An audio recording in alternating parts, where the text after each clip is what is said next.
All right, everybody, welcome. We're here with SoMo Racing League, Top City Travel B Series at Michigan for 145 laps here. Hopefully you guys get to see a good race here tonight. These guys have been putting on a pretty decent show last couple weeks.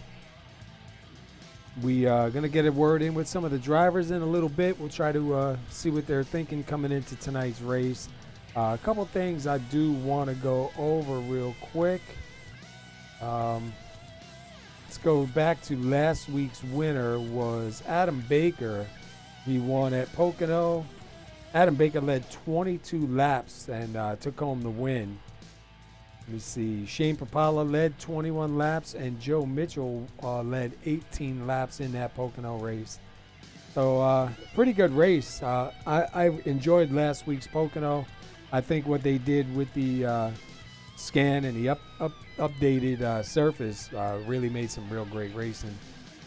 Tonight is brought to you by Top City Travel, topcitytravel.com. Book your next trip on Top City Travel. We'll be at Michigan for 145 laps. We're going to have stages at lap 45 and stages at lap 90. I also want to just put out there for everybody, Robert Dudley got in touch with me during the week and brought this to my attention, and I helped him out with something. June 24th, Top Fuel Racing is going to host a charity race, and it's going to be the Penny Dudley ALS Race for Your Cure 250. It's going to be in the IR18 car at Michigan, and that's going to be live on both a broadcast and I believe at 8 p.m. And Robert, his sister Penny, she lost her fight in December 2017, and her brother Robert is just trying to bring awareness about ALS and keep his sister, keep her memory alive, and also, bring it to people's attention to try to find a cure for it. So, tune in. I also put down in the comments, if you would like to make a donation, get in touch with sbrinson1977 at gmail.com, or you can go to topfuelracing.us, and I'm sure you can get in touch with them there. But definitely a good cause to look into, and do whatever we can to get the word out.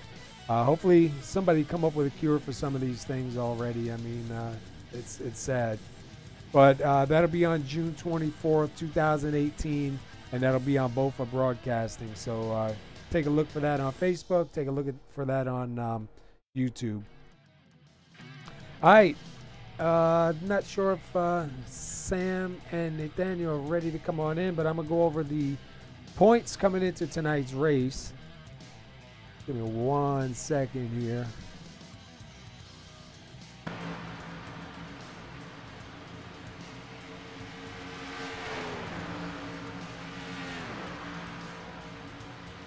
All right, the point standings right now, Joe Mitchell still holding on to the lead in the points.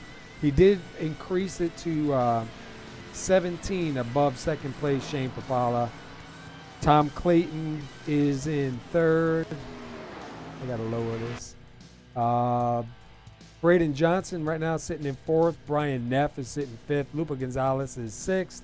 Len McNeese is seventh. Jay Felton sitting in eighth. Ron Hollyfield is ninth. Adam Baker is in 10th.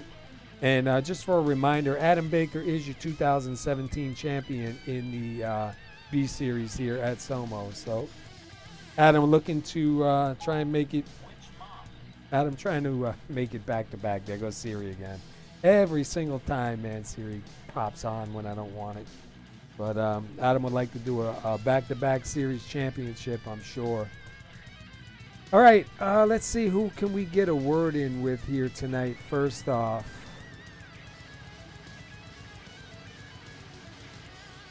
Let's take a look at the top 10 right now. Braden Johnson showing the fastest. Mike Grandy, Joe Mitchell, Aaron Schaefer, Brad Hicks, Shane Papala, Tom Clayton, Len McNeese, and Brian Neff. Jay Felton.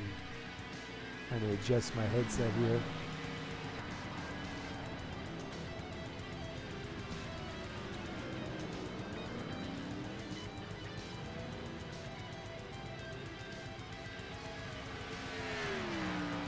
You guys just let me know when you want to come on in, and I'll bring you on in.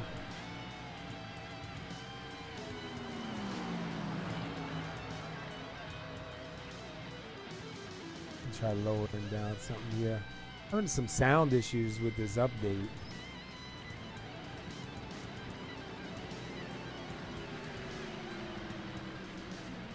All right, I think I'm going to try to get a word in with Adam Baker if he's out here. Let me see, first of all, if he's here tonight.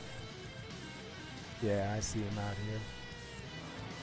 Try to get a word in with Adam Baker. He was last week's winner. We'll see what he's got planned for tonight.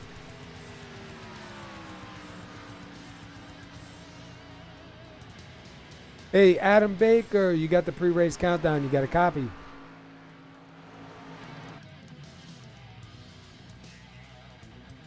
All right, Adam. Your last week's winner at Pocono. Want to get some word in with you here. Only thing is, man, I'm having a serious issue here with my TeamSpeak sound. Let me try cranking it up just a little bit. How's the track feeling out there for you right now? It's a little too tight for me. I'm struggling a bit right now, but starting to figure it out. Well, your last season's 2017 champion. I know you're looking to do a back-to-back here this season. You got the win, so you're locked into the chase. How do you think it's going to look for you once you guys do get to the chase?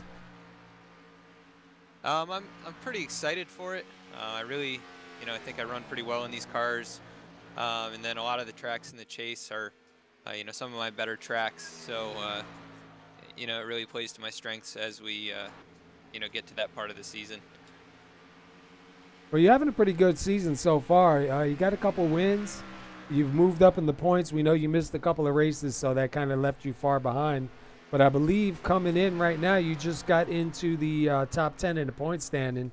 So it definitely got to make you feel good, even though it's really going to change once we do go to the stages. Yeah, I'm not too worried about the regular season right now. I don't think I can catch up and, get a regular season championship. So just kind of looking forward to the chase and trying to make something happen in there. All right, well, one more thing. How long you been sim racing here on iRacing? So I joined back in 2015, but didn't start taking it seriously until about mid-2016, so I guess about 2 years now. All right. You're doing good for 2 years on the track, man. We know you're involved in a lot of things, too, outside of iRacing, BZ Designs, and you got iFlags going, so you're bringing a lot to it, man, and it's been a lot of fun, dude. Hopefully you have a good race tonight, and maybe we'll talk to you afterwards. All right, thank you. All right, good luck. All right, that was Adam Baker. He was last week's winner at Pocono. Let me. All right, I'm gonna unmute you. You're on. All right, Curtis Martin is here and Nathaniel Wingnut. What's up, guys? Good day, brother. I'm doing good.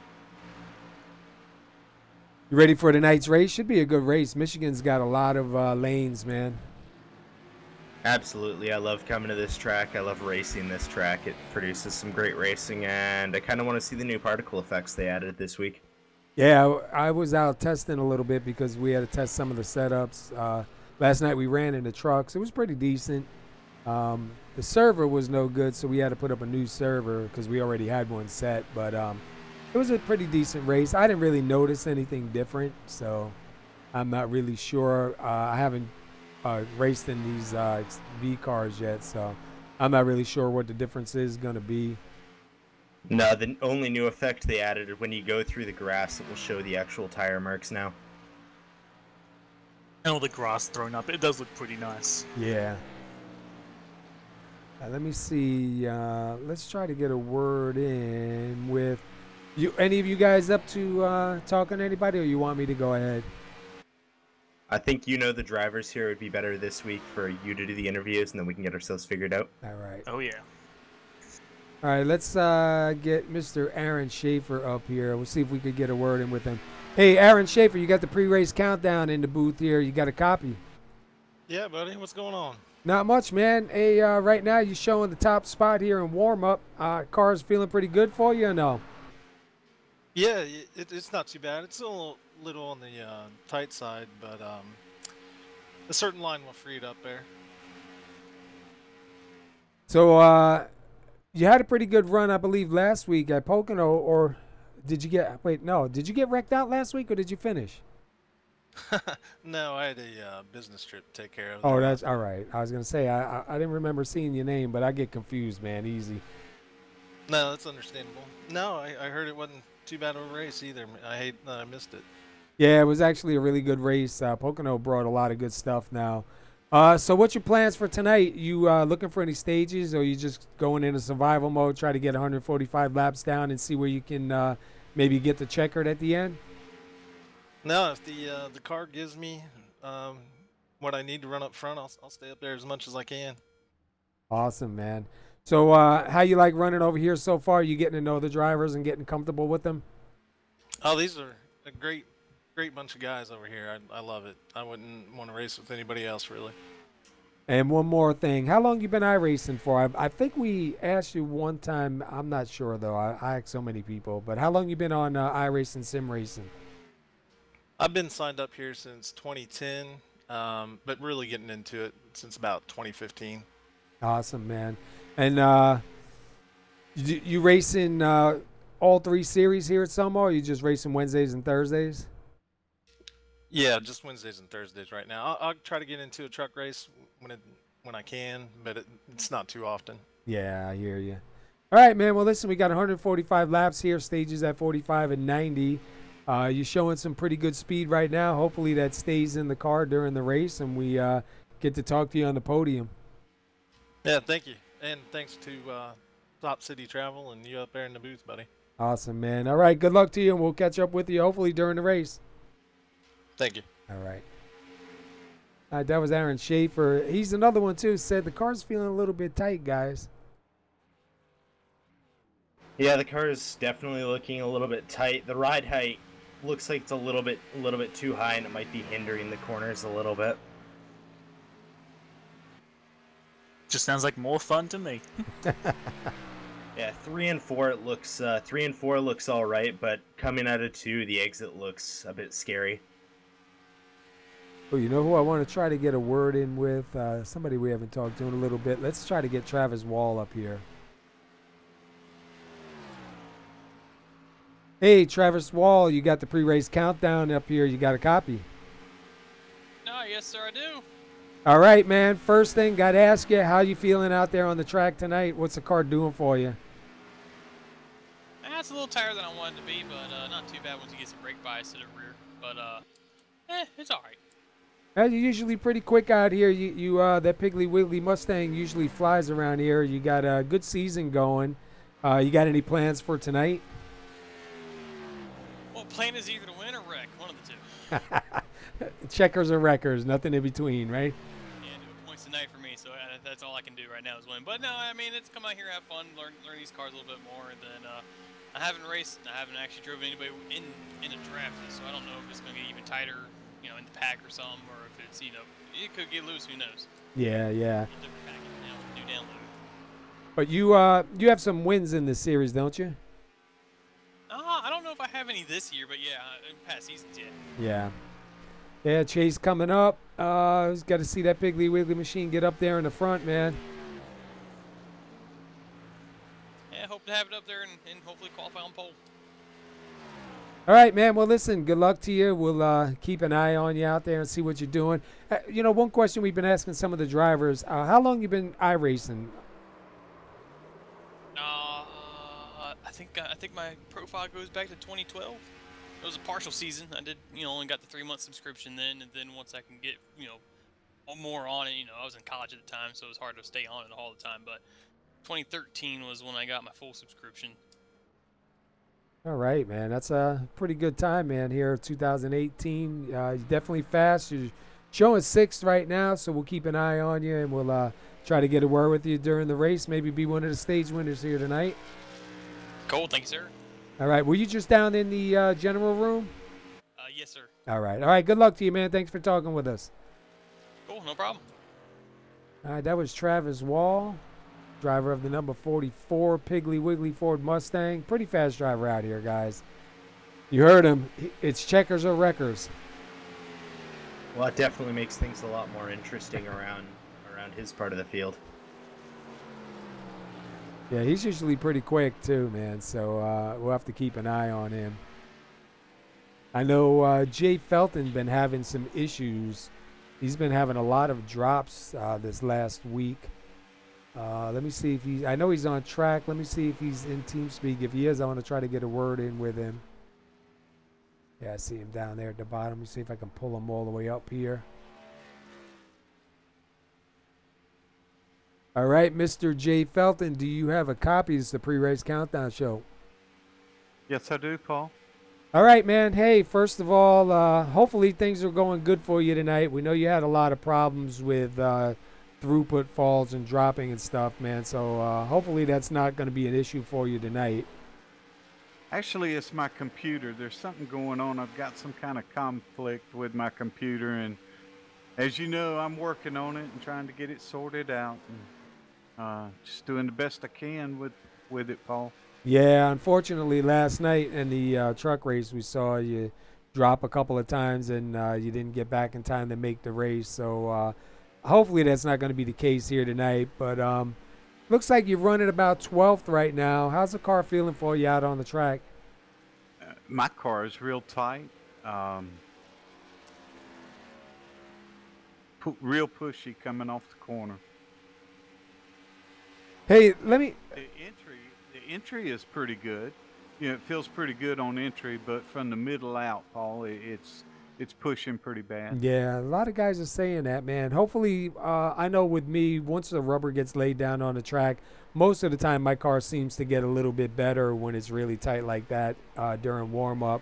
Hopefully that'll be the case here tonight. But as long as you don't have any issues tonight, what's your plans? What's your strategy? Well, with my computer messing up again, you know, I just like to get to lap 10. if I get there, I think I got a chance to finish, and I am going to qualify tonight. Last night, my plan was, you know, not to qualify. I ended up getting to watch the race, but really couldn't compete. So I'm hoping I can compete tonight, Paul. Yeah, we're hoping too, man. We'll be looking to see. Hopefully you don't disappear on us, man. That's a sucky feeling getting stuck like that.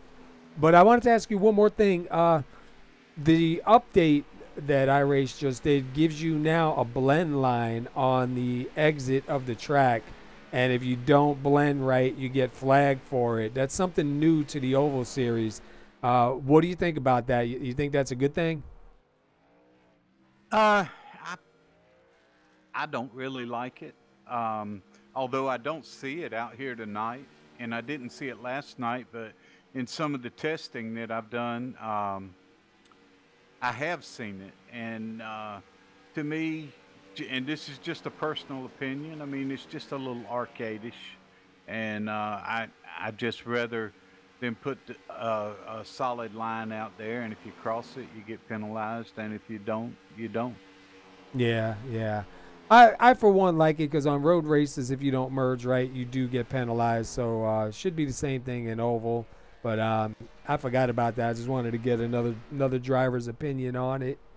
But I think it is helpful, though. I mean, I think it'll keep us from making mistakes because it'll kind of keep you in line better. But I just prefer it to be more natural, I think. Yeah. All right, buddy. Well, listen, we're going to keep an eye on it. We know you guys are getting ready to go to the driver's meeting in a little bit. Hopefully things work out for you and you get to race here tonight to the checkers. And I know you're pretty quick out there, so we'll be watching you, dude. Hey, I want to thank Top City Travel. I think they're our sponsor tonight. Yes, sir. Appreciate them coming on board and supporting our league. And want to say thank you to Kurt Davidson and Joe Mitchell and Tom Clayton, the league administrators. Appreciate the work they're doing. And thank you, Paul. As you know, I really appreciate what you do for us, and just kind of want to pat you on the back for it. Thanks, bro. Oh, just good luck to you, man. You were down in Speed, right, with Ron? Yeah, yeah. I really hadn't found the speed out here, although I do think. Oh, you're talking about Speed Yeah, Motorsport. yeah, yeah. Yeah, I am. But Yeah, I that's was all. gonna say, I think this is gonna be more of a tire wear race than a speed race. Yeah, yeah, I think so. Gonna be tire wear and fuel, because I know you're not gonna be able to make it to lap 45 without coming in and getting some fuel. So we're gonna see who's gonna try to do 2 tires, who's gonna try to do 4 tires. So I don't know, man. Stay on your toes out there, buddy. I'll do it, Paul. Thanks right. for talking with me. Yeah, thanks for talking with us, man. Good luck to you, and we'll talk to you in a little bit. Okay. All right, that was Jay Felton of the Speed Motorsports number 9. I know he's had some problems lately with disconnecting, man, and that's an awful feeling when you can't stay connected like that, you know? Oh yeah, it's brutal. Get good speed, and then you're up in the front, and all of a sudden, poof, you're gone. Yep. All right, guys, we're going to kick it on over to trackside. It's about 8:45. These guys are going to get ready to go to a driver's meeting in a little bit, and I just want to go over something real quick. Next week is Iowa Speedway, so tune in next week at 8:20 right here on SR Broadcasting. These guys will be at Iowa Speedway. That's usually a pretty good race. I don't know if any of you guys have raced on there, but that's a pretty decent race in these cars. And I've then, never raced, unfortunately. you're more a road racer, aren't you? Yeah. Yeah. And then I just want to just remind you one more time again, everybody, on June 24th, Top Fuel Racing is going to host its first charity race, and it's going to be the Penny Dudley ALS Race for a Cure 250. That'll be in the IR18 car at Michigan, and that's going to be live on both a broadcast, and I believe it's at 8 p.m. You can find out more on the time, but I'm pretty sure it does start at 8. And that is Robert Dudley. That was his sister, Penny. She lost her battle on December 2017. And her brother's just trying to go around and bring awareness and raise money for a cure for it. So something to get involved with, and something good to look at and help bring awareness. There's so many things out there. So one thing I like about the iRacing community, they do a lot of good stuff like that. We've had cancer runs and ALS, autism awareness, pH awareness. I mean, there's just so many things that these guys get involved with. But if you want to know any more, you can contact S. Brinson, BRINSON, 1977 at gmail.com, or you can go to topfuelracing.us. If you want to find out more, if you feel like you want to donate or anything like that, just contact them and ask them to, tell you the information that you need to go ahead and get involved. And I'll be tuned in, and then we'll see where it goes from there. But Robert contacted me a couple days ago, and I just feel like it's on my heart to share this with everybody. So, all right, we'll be back in a little bit. We're going to kick it over to the race. These guys are in driver's meeting, and then we'll come back with qualify.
All right, we are back. We are live, and these guys are getting ready to go to qualify in about a little less than a minute.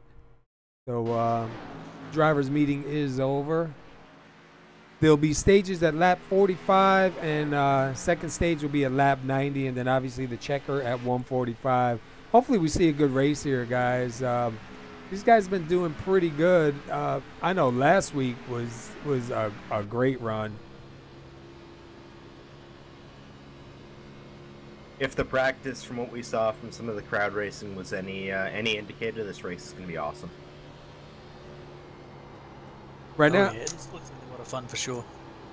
looks like right now Joe Mitchell got the top speed out here. Adam Baker second. Joe Mitchell 17 points ahead of 89 Shane Papala, whose car I'm in right now, doing a in-car camera, and he's sitting back in ninth. But Shane's one of those drivers. If you watch him, especially on the green starts and the restarts, his car's not really that fast. It takes a few laps for his car to come into him. So we'll have to keep an eye on that tonight. See if he can tighten up that chase with Joe. Oh yeah, a lot of drivers are a little sketchy on the restarts, but once they get into that groove and get going, they're almost impossible to catch. Well, I think with Papala taking a little bit of time to get the car under him after restarts, I really think that'll help him in the long run, because Michigan is all about long run speed, not short run speed. Yeah, and I know the tire drop off here is pretty brutal. You keep that rubber fresh, you can go for a long time. You start seeing significant fall off at about lap 15, and then I think we've got fuel to lap 35. So you're about driving on ice for 20 laps, and it can get a little terrifying. All right, we kicked over to qualify. Let's see who's going out here first. Let's take a ride around with Shane in the number 89. Shane is out here, second place in the point standing. See what kind of time he gets to put up here. And then qualifying, I wonder if the main line's going to be sticking it down to the line or running that Larson line up top. I saw a few guys trying it. It'll be interesting to see for sure. I'm really curious how the line's going to develop over the race. Like, is the top end line going to be good, or is everyone going to hug the bottom? We saw Shane come on back in. Let's keep an eye out here. Let's jump with Travis Wall. So I know a lot of these guys aren't used to that merge line, too. You have to come all the way around just where Travis just passed that blue cone. If you come up out of the groove or, get your tires above the line before that blue line, it's gonna black flag you. And I'm not sure if it black flags you for a 15-second stop and go or what under race, but I know it definitely will stop you because we tested it out last night. We wanted to see, how if it was working the way it was supposed to. And I know Jay said he wasn't a great big fan of it, but I liked it. I think it's good to have because it keeps guys honest. It keeps them merging where they need to. Oh yeah, and it doesn't matter if it's a stop and go or if it's just a drive-through penalty. That's still a brutal penalty. Oh yeah. Still gotta follow the rules. Don't merge to that blue line. Still about a half lap time loss, if not more, if you make a mistake. Oh yeah, it's probably a lot more because you have to get back up to speed as well. And if you've lost your drafting partners, well, see you later. We won't be seeing you for a while. All right, we have an upset going on here. Number 36, Braden Johnson, right now back up to the top. See if he can hold the pole here tonight. I know he said he wants a win here in this series. This is the only series he doesn't have a win in. And he's been close a couple of times, just hasn't been able to seal the deal. Looking pretty good so far right now. Up in the top spot, Travis Wall did go to second. Adam Baker to third. So we'll see if these guys can knock Braden back off of that top spot. It's definitely going to be close. We have a lot of drivers that haven't registered a time yet. So I definitely think it's going to be close if Braden gets the pole or not. We've seen a lot of guys that are fast out there tonight too, man. You can see the top three is less than 100th of a second between all three of them. Less intense, sorry. Wrong word. And currently, Johnson has the fastest lap set through practice and qualifying, so that's interesting. Yeah, he's not messing around. I was talking to him last week, and he was saying he's got wins in the Cup Series, he's got wins in the Truck Series, but not here. And he's come close so many times and just not able to do it. So that'd be a good story for him tonight if he's able to start on the pole and take it all the way to the checkers. And Adam Baker's going to get shuffled back to 4th after Aaron Schaefer and Chris Samard set blistering times. We had Aaron with a 2.21 and Chris with a 2.24, only 3 1,000ths of second separation. Yeah, I tell you what, Aaron Schaefer's been on fire lately, man. Him and also Mike Grandy. Mike Grandy's sitting up in 6th. He's been coming on really strong lately. And Braden Johnson with another fast time, a 38.160. Wow. Yeah, I think he's determined tonight. See, Larry Holloway. With that kind of pace, he could do something with it. We'll just have to see how he uses his strategy. And then we do have a couple of drivers that won't put up a time because we do have some guys. I know Lupa Gonzalez used to be one of those drivers last season. He wouldn't qualify. He would start in the back and wait and work his way to the front. See Ronald Henry right there just move up into the 7th place spot. So Ronald Henry having a good run here so far too. See Joe Mitchell out there waiting for a time to come up on him. I know Joe would love to knock Braden right out of that top spot. The line of 38.367, good for 7th place, taking Ronald Henry back to 8th. And that is it. We're getting ready to go to grid here.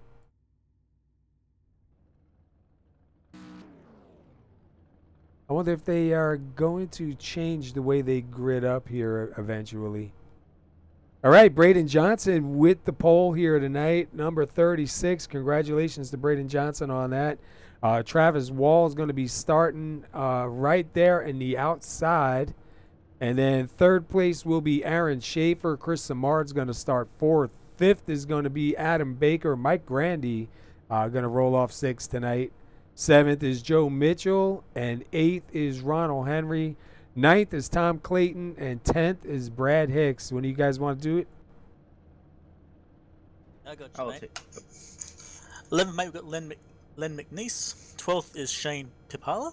13th is Brian Neff. 14th, Jay Felton. 15th with Matthew Talbot with Jeff Cloker in 16th. Glockner. Right, bad at this. 17th, David Gainforth. 18th, Jim Locking. 19th, Ron Holyfield. And 20th is Justin Rogers. You got the rest. Starting 21st, we got Larry Holloway. 22nd, Jeff Sharp. 23, Paul Cohen. And 24th, John Estes.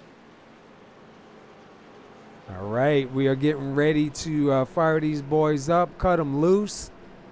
Braden Johnson is going to take them to the green. He is your leader right now.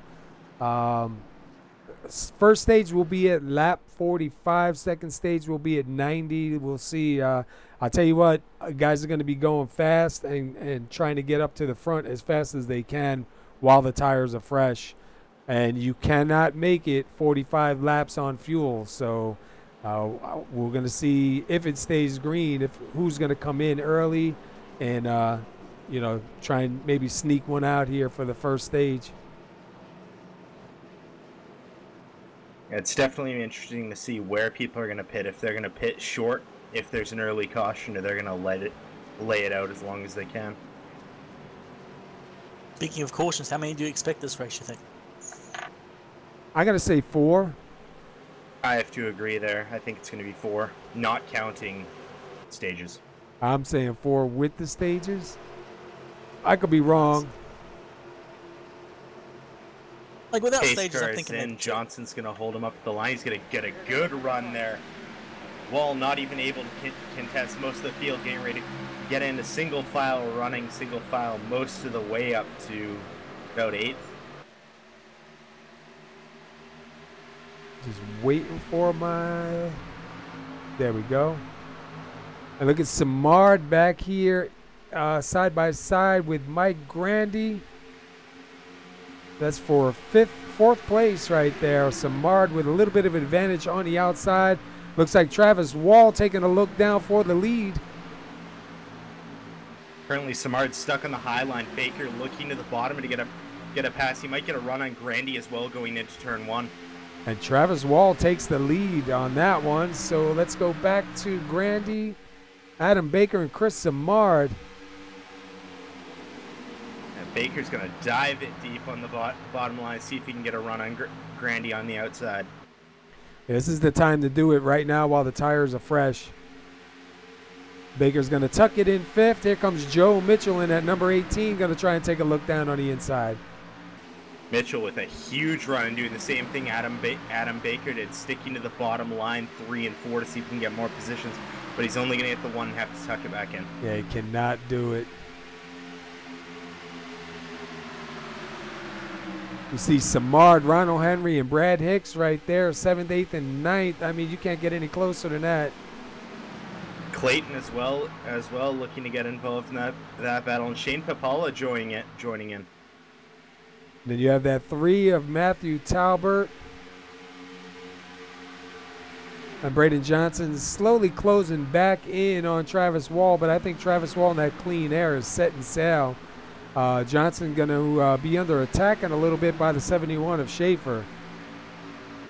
Schaefer's going to try to use that bottom line as a run, but I don't think it's going to benefit at this point. I think tires are getting a little bit hot. And look at go back here to Adam Baker down on the inside, being pushed by his teammate Joe Mitchell, trying to get around the 12 of Grandy. Look like Joe having to let off, sliding back up to keep off of the 12. It looks like these 3 figured out what the leaders are doing. They're just going to follow each other to see if they can make up any time. And it looks like Brad Hicks going to take that spot from Ronald Henry, move Brad up to 8th. Ronald Henry holding the draft, looking to make a move in the next corner. He's going to get to look like for a jump for the on the inside. And looks like Joe Mitchell taking it back down low again, trying to make an inside pass on the 12 of Grandy. I just don't think he's going to be able to do it this early on. No, definitely. Guys that were on the high side like Grandy have a little bit more tires than the guys that were diving on the inside. And look at the 89 of Shane Papala now underneath Tom Clayton. And Shane going to roll himself up into the 10th place spot and take a look ahead of him for Ronald Henry. And currently we have Schaefer on the inside of Johnson in a battle for second. Travis Wall starting to check out a bit. There's been a little bit of flats down further back in the field, but nothing really major has happened. Just people diving in. Not really much happening. Looks like all the action's up front. It looked like Johnson was able to get back out in front of the 71 of Schaefer and kind of get a little bit of distance, but here comes Adam Baker now in 4th. Adam Baker going to try and take a run here on the 71. Baker's going to keep with the 71 on the low line to try to gain an advantage on the top 2, but it looks like they're going to just file back in line. Let's go back here. Matthew Talbert and the number 9 of Jay Felton. Good to see Jay still here, not having an issue just yet. But he is still 3 laps before his goal. We don't know yet. Yeah, you heard him. He said he only wants to make it to lap 10. If he can do that, he'll be happy. I like to see him make it all the way to the checkers. And we definitely see him all the way. He's going to slide all the way up the hill. That's going to hurt. Yeah, he's going to lose a couple of positions. Gainforth looking on the inside of Talbert. Is he going to be able to get it for the corner? Diving it in, but it looks like that bottom line is just a little too slow at this point. And I think that's Jim Locking going to get around the 24 of Jeff Glockner. Going to move Jim up to 15th, Glockner back to 16th. Glockner looking to work that crossover on the entry to 3. He's going to dive it in, get to his bumper, but the high line is still too quick in that second row. Yeah, I'm usually a bottom line driver, but I think I would migrate up to the top right now. And right now, that second line is the fastest line right now on track. And look at right now, Matthew Talbert taking a look at the 101 of David Gainforth. Gainforth able to power it. Yeah, Locking's going to look on the outside and get a huge run out, and Talbert's going to be stuck on the inside. Locking's still using a run to get past Greenforth. The low line just doesn't seem to be working. And here comes the 84. Len McNeese gets around the 24, Jeff Glockner. Right up in front of them, the 101 Gainforth on the outside. Going to take a look on the inside now of 91 of Jim Locking, see if he can do anything going to one.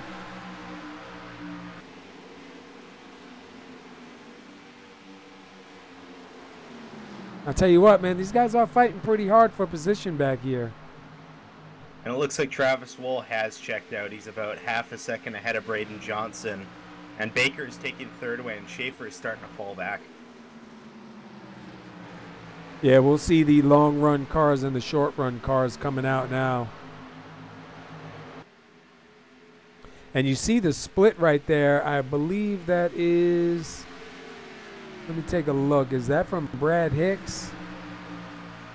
And a little bit further back from Brad Hicks. Maybe that's Jay Felton, yeah. Jay Felton there in 12th. That group is kind of stuck together. And then you go back to the 13th, Jim Locking. He's leading a 4-car pack. And then Jeff Glockner is leading a 3-car pack. So we got these guys a little bit spread out. Go back a little bit further, John Estes, Brian Neff way off the pace.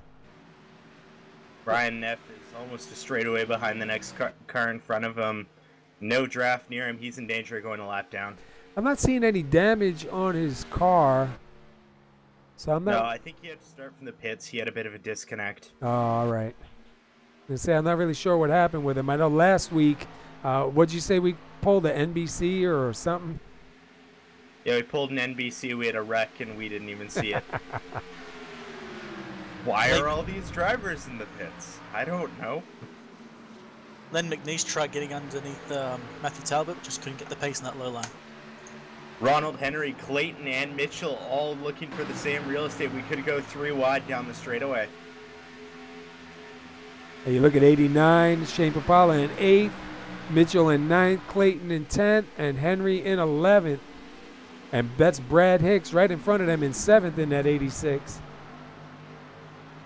They're going to stick it 2 wide. Hicks is going to lower his entry just so he can stay out of this squabble. And Ronald Henry going on the inside line and getting a huge run out of 2. He's going to make 2 passes and get the draft for the next group. Impressive.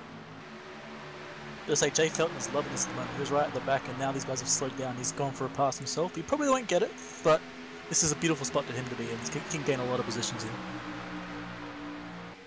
and Henry and Clayton still side by side.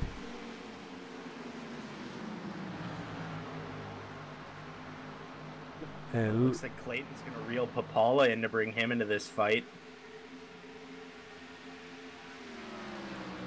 And looks like Braden Johnson about a little bit over 2 tenths back, 3 tenths back. So he's not really letting Travis Wall get too far out of his sight. Back to back, we've got 2 sets of cars going too wide. 16th all the way back to 20th. Ish. Sharp, Talbert, McNeese, and Hollefeld. 2 rows, 2 wide deep. McNeese might be looking 3 wide, but he's going to dive it back in. You look at Sharp in the 73 and Talbot in at number 3. And they're going to duke it out side by side and almost contact with the 24 and the 7. Like possibly, nope, McNeese is going to back it out again, thinking better of the situation. I'm going to jump inside with McNeese. Let's take a ride with him from the roof cam.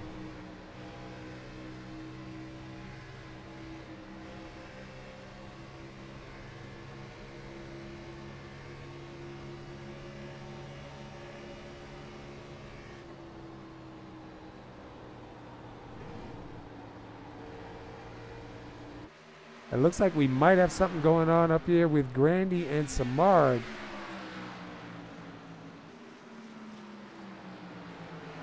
Looked like Samard was right to his back bumper a little bit ago. Lost a little bit, but he's coming back now. Gonna run on the inside. Grandy's gonna be stuck on that high line.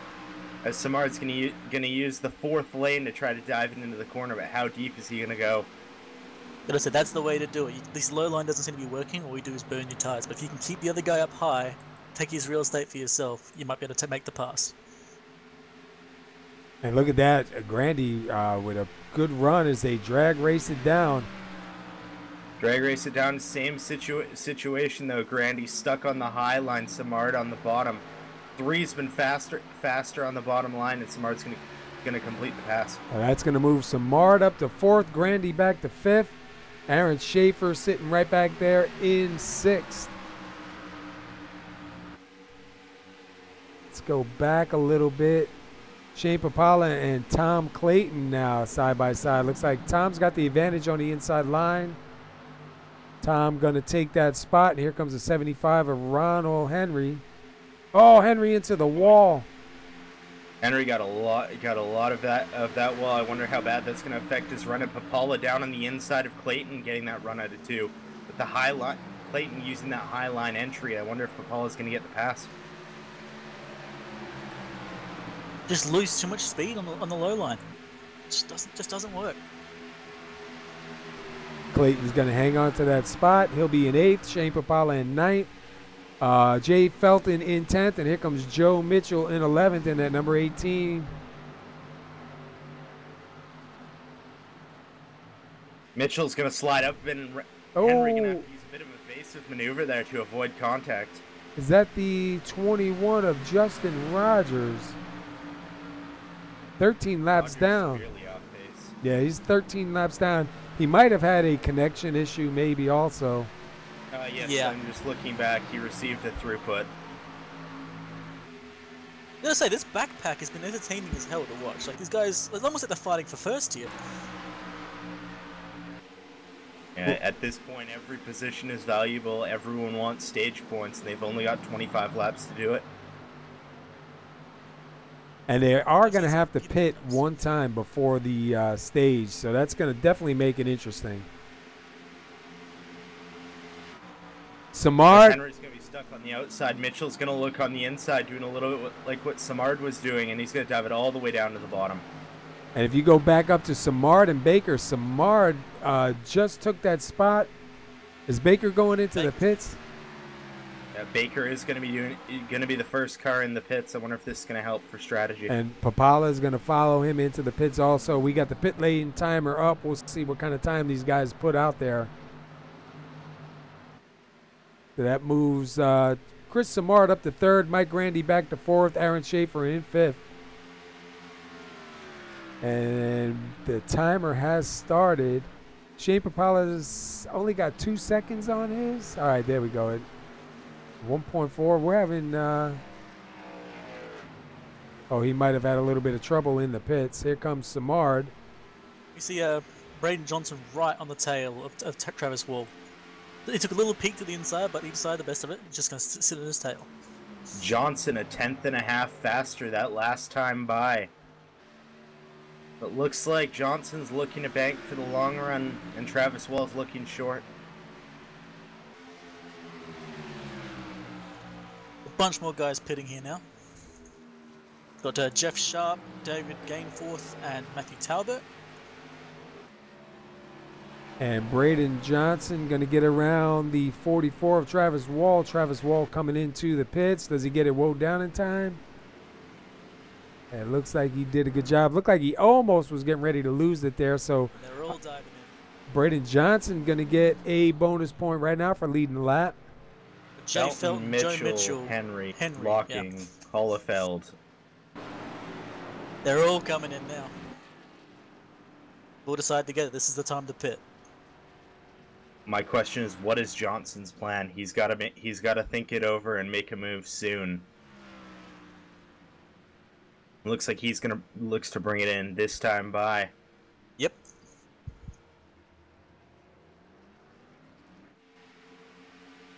It looks like he gets it down in time. We'll keep an eye on him, watch him do his pit stop here. We'll see if he can get a nice smooth stop in that pit stall. Nothing like pressure. Keep an eye on Travis and see if Travis catches up or if he gains some time on him. We might have a new leader. Adam Baker might be our leader, looking at the ticker when he gets to the line.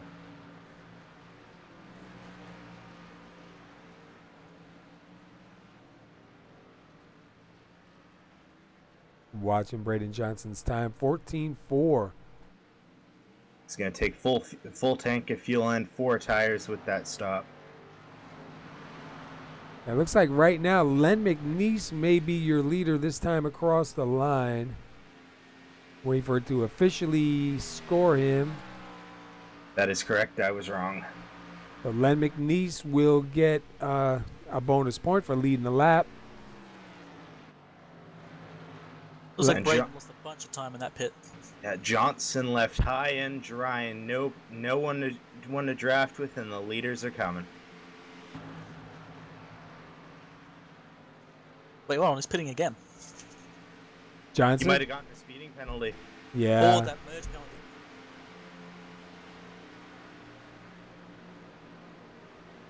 Yeah, he might have to do a 15-second stop. That's a shame, but it's still early. Still plenty time to get back up. See what he gets here. If it's a 2.5 second stop, so a stop and go, not too bad. It's going to hurt him a little bit. Larry Holloway now your leader.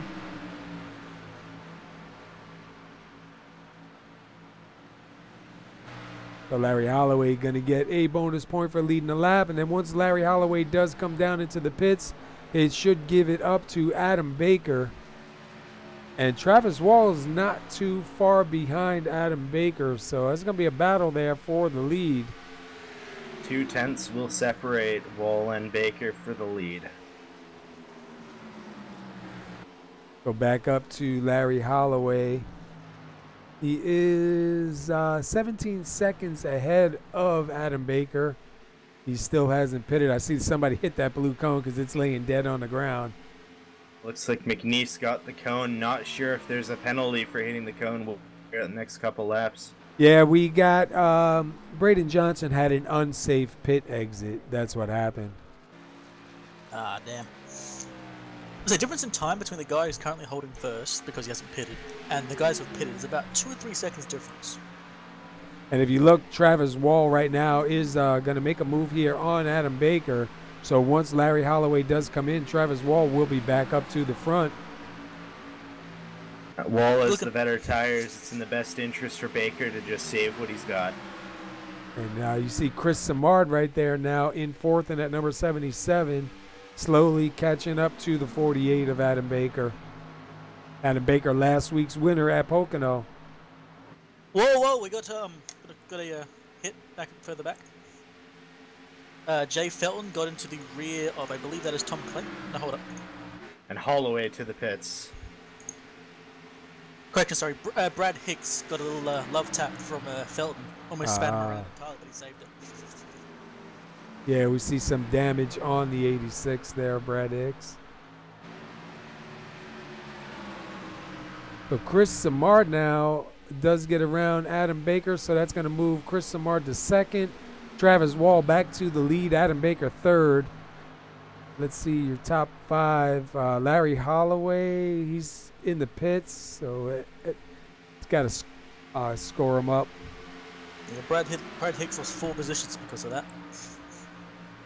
Drops all the way back. It's like most of this field's all straightened out. We got Mitchell and Felton currently battling for the 7th position, coming out of 4.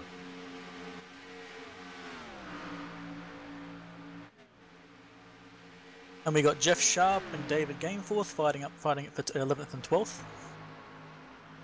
At the moment, Jeff Sharp just tucked in behind and is trying to get the better speed and exits, but they're just sitting together right now. Papala and Cohen were side by side, but it looks like Cohen's going to get away with the position. Mitchell trying the inside of Jay Felton, and just that inside line doesn't work. Just not enough speed down there. No, it looks like it's come down to a one-lane race so far, unless you've got a bunch of draft down the straightaway to keep speed. Oh yeah, alternatively you try and pinch the guy up high and try and get that territory for yourself. Got to put a lot of trust in the drivers for that. Schaefer looking on the inside of Baker. I wonder if Baker did a 2-tire stop. He's definitely looking like he might be a little bit loose. It looks like he did a regular 15-second stop, so I can't imagine he did 2 tires, but just might not be a comfortable set of tires that he's got going right now. He's about 0.3 of a second slower than the guys ahead of him, so... He was also the first one. He was also the first one to the pits by a few laps. And look, go back here. Mike Grandy and the 24 of Jeff Glockner. Jeff Glockner, I believe, is a lap down. Grandy sitting in 5th. And even further back, you got Jeff Sharp and David Gainforth still fighting it out. Jeff dove right on the inside, but nope, once again, the inside line just doesn't seem to be working here. And 15 laps till stage ends. Currently, John Estes will be your lucky dog.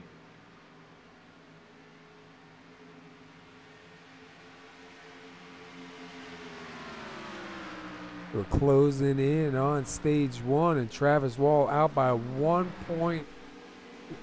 1.1 ahead of Chris Simard right now. Travis Wall's got 26 laps led, so he's definitely been a driving force here tonight. Oh yeah, in that last lap alone, he was 0.2 of a second faster than Chris Simard. Might also be getting a little bit of draft from the guy ahead of him, so it's probably helping him along, whereas Chris Simard's kind of left out on his own again. And look at Adam Baker here in 3rd, being chased down by Aaron Schaefer. And I believe that is, it's a 24 of Jeff Glockner. I believe he just has fresher tires. He is still shown, looks like he's 2 laps down right now. Schaefer to the inside. Schaefer going to take that position. He's going to slide it up in front of the 48. 48 going to take a look down low. Highline crossover has been the way to make passes in the backstretch so far tonight, so I wonder if it's going to continue to be a trend or if people are going to start exiting lower.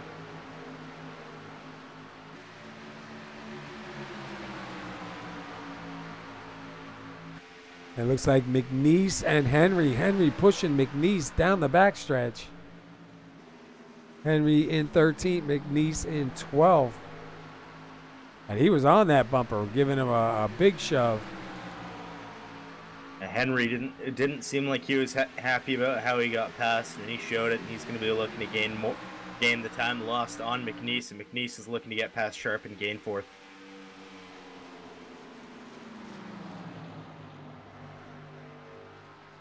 Meanwhile, the fight between Jay Felton and Joe Mitchell has spread out a little bit. They've kind of got off each other's tail for a while. Yeah, Joe Mitchell, pretty good recovery, sitting in 7th right now. Jay Felton with a good move here, sitting up in 6th. Jay did get past his lap 10 that he wanted, so far he's doing pretty good.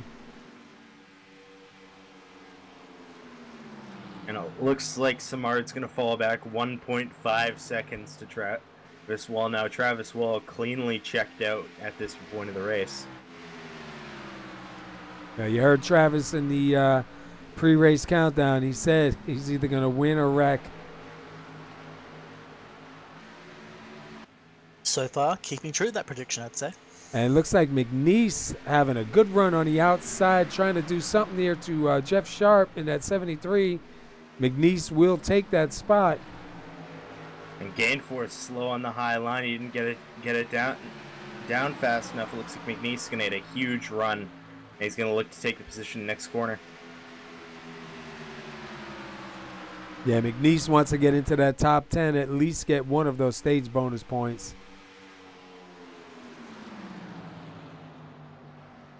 Meanwhile, further back, you've got a small little fight between Tom Clayton and Brad Hicks. Oh, and Brad Hicks almost got into the rear of Tom Clayton there. Would have been a sweet irony for him to spin someone like he got spun. You see Brad Hicks does take that spot. A little bit of door slamming between Hicks and and Clayton.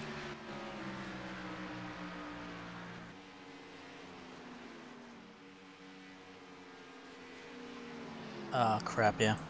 No worries. Don't know how that happened. So Hicks moves up to 8th, Tom Clayton back to 9th, Gainforth in 10th. You see Len McNeese there trying to take 10th away from David Gainforth, and Jeff Sharp not going away. It looks like Justin Rogers suffered another throughput. Not sure if he'll be back tonight. Yeah, we've seen a lot of that, man. That's a shame. I know when I got attacked by that for a while, that's the worst feeling. And Len McNeese taking a look down low. McNeese trapping Gainforth on the end of that 4th row.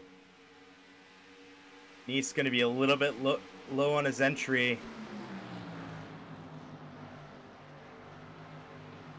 Wow, that car just launched off as soon as he touched throttle. Ooh, oh, man, that was close. The 101 Gainforth does contact the wall. Just wasn't enough room there. That was close. Yeah, the That best was real almost estate's up there. That was almost 2 good cars destroyed. And you see right there, the 84 tried to take him down low, but the 84 just started getting sucked up into the 101. Oh yeah, the high line's the best line, but like if everyone's fighting for that line, sooner or later they're gonna get squeezed into the wall. And it looks like McNeese is going to lose that spot, possibly to Jeff Sharp now, trying to fight for 10th with David Gainforth. There he's going to have to tuck it in behind Jeff Sharp. I'm sure this isn't over yet. So we got 4 laps to go till stage. Travis Wall still your leader. Samard falling back to 2.6 seconds. Wall's got some beautiful pace there. His long run pace is insane compared to most of the field. He's the fastest car on track by a 10th, it looks like. Only second to Larry Holloway. Larry just ran a 2:14. Freshest tires on track right now. Currently running 21st. And you see right there, Len McNeese. We're on the roof of Len McNeese. He's going to get to the back of the 73. Gives him a push, trying to push him past the 101. I think he's gotten it too. He gave him a nice shove right there. That Sharp falling to the high line. Gainforth all trapped in. He's looking to go through wide, but McNeese is going to shut the door. See now, McNeese still is the fastest run out. He's going to let Sharp have the high line. Gainforth looking to hold down McNeese. and here comes Ronald Henry now into this picture in 13th. 3 laps.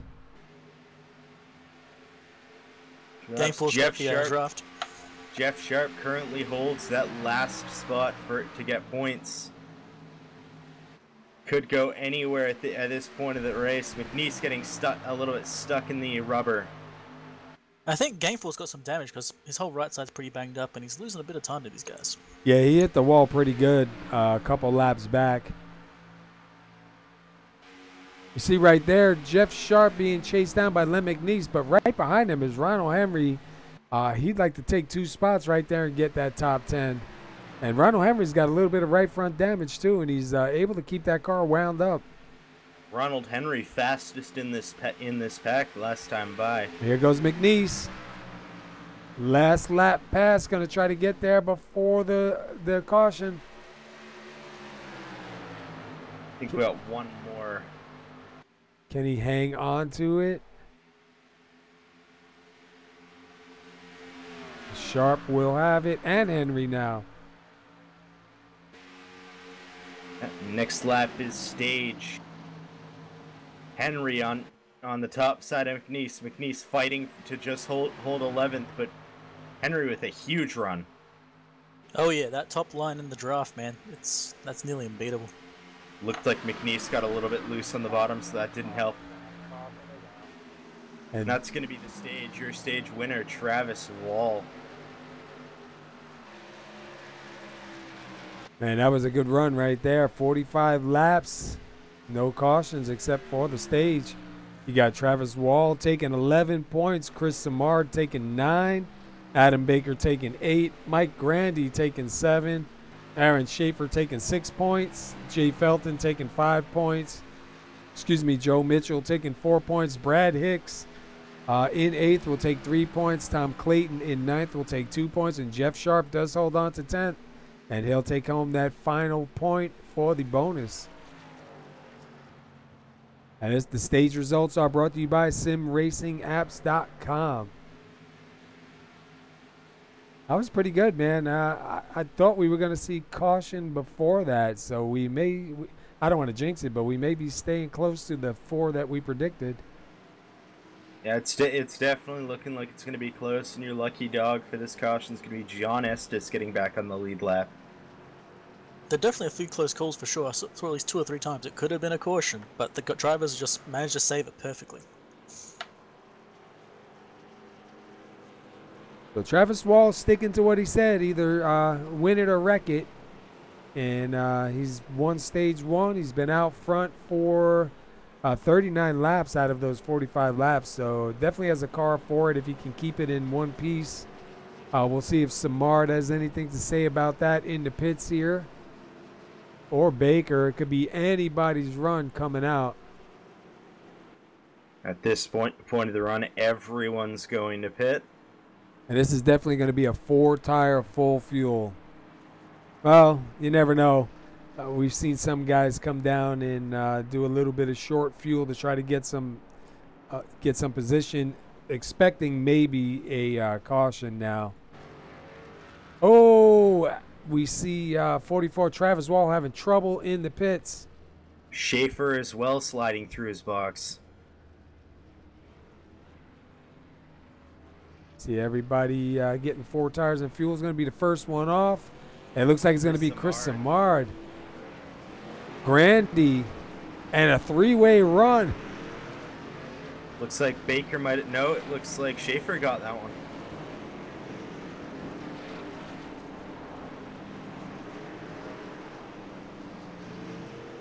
And Wall just getting off pit road now. He's going to lose a ton of spots there. Yeah, but with the pace he had, he's got a good chance of making it all the way back to the front. He had good pace, but now he's got a worn track and a bunch of hungry drivers. You're watching the TopCityTravel.com Michigan International Speedway 145 here at SoMo Racing League. Sorry about that, guys. All good. Let's see, maybe we can get a word in with our new leader here. Let's see if I can find him down here. Yep. I'll bring him up. One of you guys want him? You take it, Kurt. All right, let's have a word in with our leader, Chris Samard. Chris Samard, this is SR Broadcasting Booth. You got a copy? Yes, sir. So you started 4th. You fell back a little bit until the pits, where you ended up cycling back out to 2nd. How did that run feel? How bad did the car get, or did it improve later in the run? Actually, the car feels good. I really enjoy running these cars. They're a blast to drive. So it's a little bit free when you start off, but then it pushes a little bit towards the end. But for the most part, the setup's pretty neutral. So. At turn Overall. 2, definitely turn 2 looking like the scariest point of the track on that exit, being narrow as it is. What's your plan for the next race, starting in the lead? Well, I'm gonna try to keep it here anyways for a little bit. See what goes on. There's not as many laps this stage as the last one, so maybe I'll have to push it a little bit more. But there's still a lot of racing to go, so I'm still gonna try and take it as easy as I can. So. All right, just wanted to pull you in there. I had a couple questions for you. You have yourself a good stage. All right, thanks, guys. All right, good luck. Thank you. That was All right. Chris Samard, driver of this number 77 Black Crowns Chevy Camaro. Yeah, he's doing pretty good. Started 4th, got himself up to 1st, so we'll see what he does if he chooses the inside or the outside. It's funny because you see the outside line seems to be where you want to be. But we do see a lot of guys start on the inside because you can get that run in and let the car kind of run up. Oh yeah, on the first lap, while you're still building up speed, it's always good to take the shortest line first. And then blend out to the outside later. A track update. Travis Wall will restart 14th after that mishap in the pits. I'll tell you what, Travis doesn't mind. We've seen him a lot of times go into the back and work his way back up to the front. I think he enjoys the challenge. He's got a really fast car, so if he can keep it clean, I'm sure we'll see him back up there running in the top 5 within a few laps. And you got to bet the guys around, their one thought is just hang on to the back of him. Just try and hang on and get dragged all the way to the front. Double file pace car in this time to bring the green flag. Chris Simard, your leader. We have 290 miles in this race here, 70 degrees in the air and 81 on the track.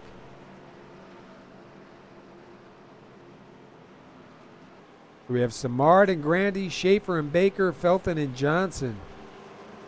And it looks like Simard going to hang on to that bottom.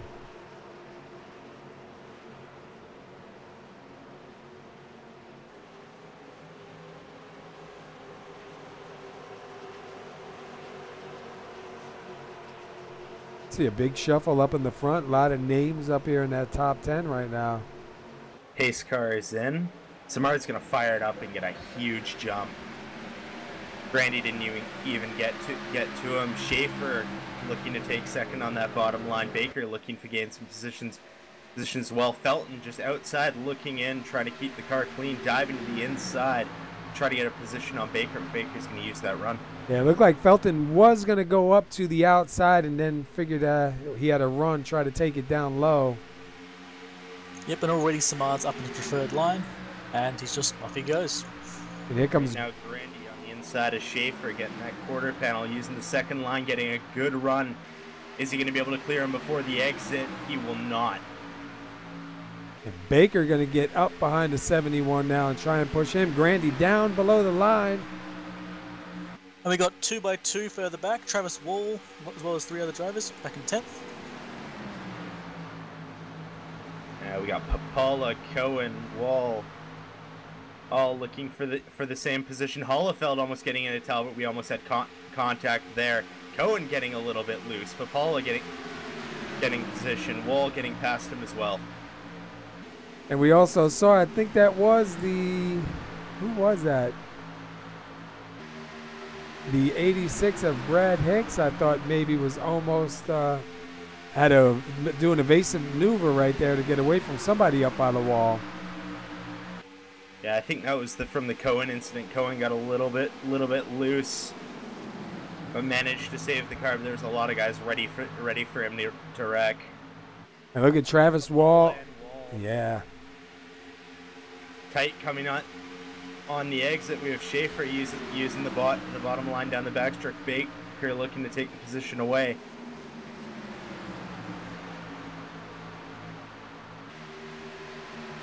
Travis Wall almost clear. Does he slide it up? Yeah, and look at Papala right to that back bumper.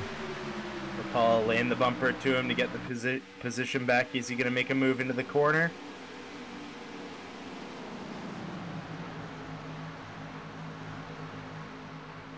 It looks like the 3 of Talbot behind the 51 of Paul Cohen right there in 12th. I see Brad Hicks taking it low, trying to go around the 75 of Ronald Henry, 414. And up front, Chris Simard is pretty much checked out from Mike Randy. He's got himself about, say, a second time for himself. So we got Wall and McNeese side by side battling for the 8th position. We've got Adam Baker and Aaron Schaefer side by side, the 3rd and 4th. Looks like Adam took a position from low. And Jay Felton right now sitting in 5th place. Here comes Braden Johnson now. He's got a good recovery. He's got himself sitting up in the 6th place spot. Johnson's still a long ways to go. Wall is only 3 cars back. We've got a fight for 12th between Paul and Ron Holofield. Holofield trying the low line, but that Paul just checked out. And go back up here to Schaefer and Felton now. Felton looking for 4th place on that low line. Schaefer driving it deep off the high line for a huge run. Johnson looking to take the position as well. He's going to, and Schaefer's going to be his next mark. And here goes Braden Johnson taking a look down low. Johnson using a little bit different of the second groove on the low line, trapping Schaefer up higher into the slower lines.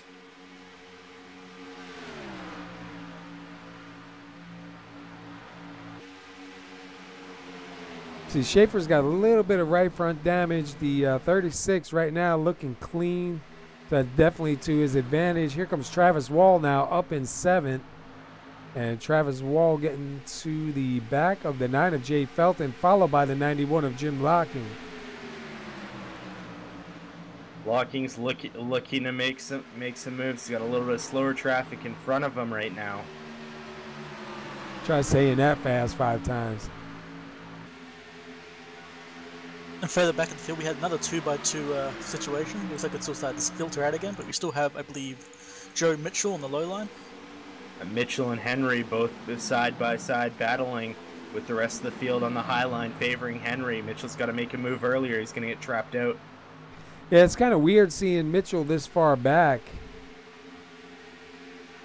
Oh, and Brad Hicks just rocketing past Ron Holofield on the outside line. But then got slowed down by Paul. And Holyfield going to take both of them. Then is Holofield going to be able to get Talbert as well?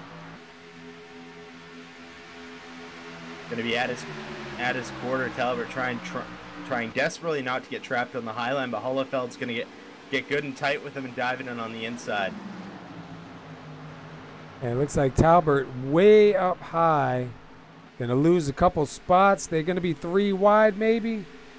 Contacting Mitchell and Henry. Oh, what a save. And it looked like Henry had to really slow down from running over that 3. Gotta say, I think Ron's trying to prove me wrong with that low line. Managed to pass like 2 or 3 different cars and come out in front of the entire pack from that low line. But right now we have Sharp and Talbot side by side. Sharp on the bottom, Talbot on the high.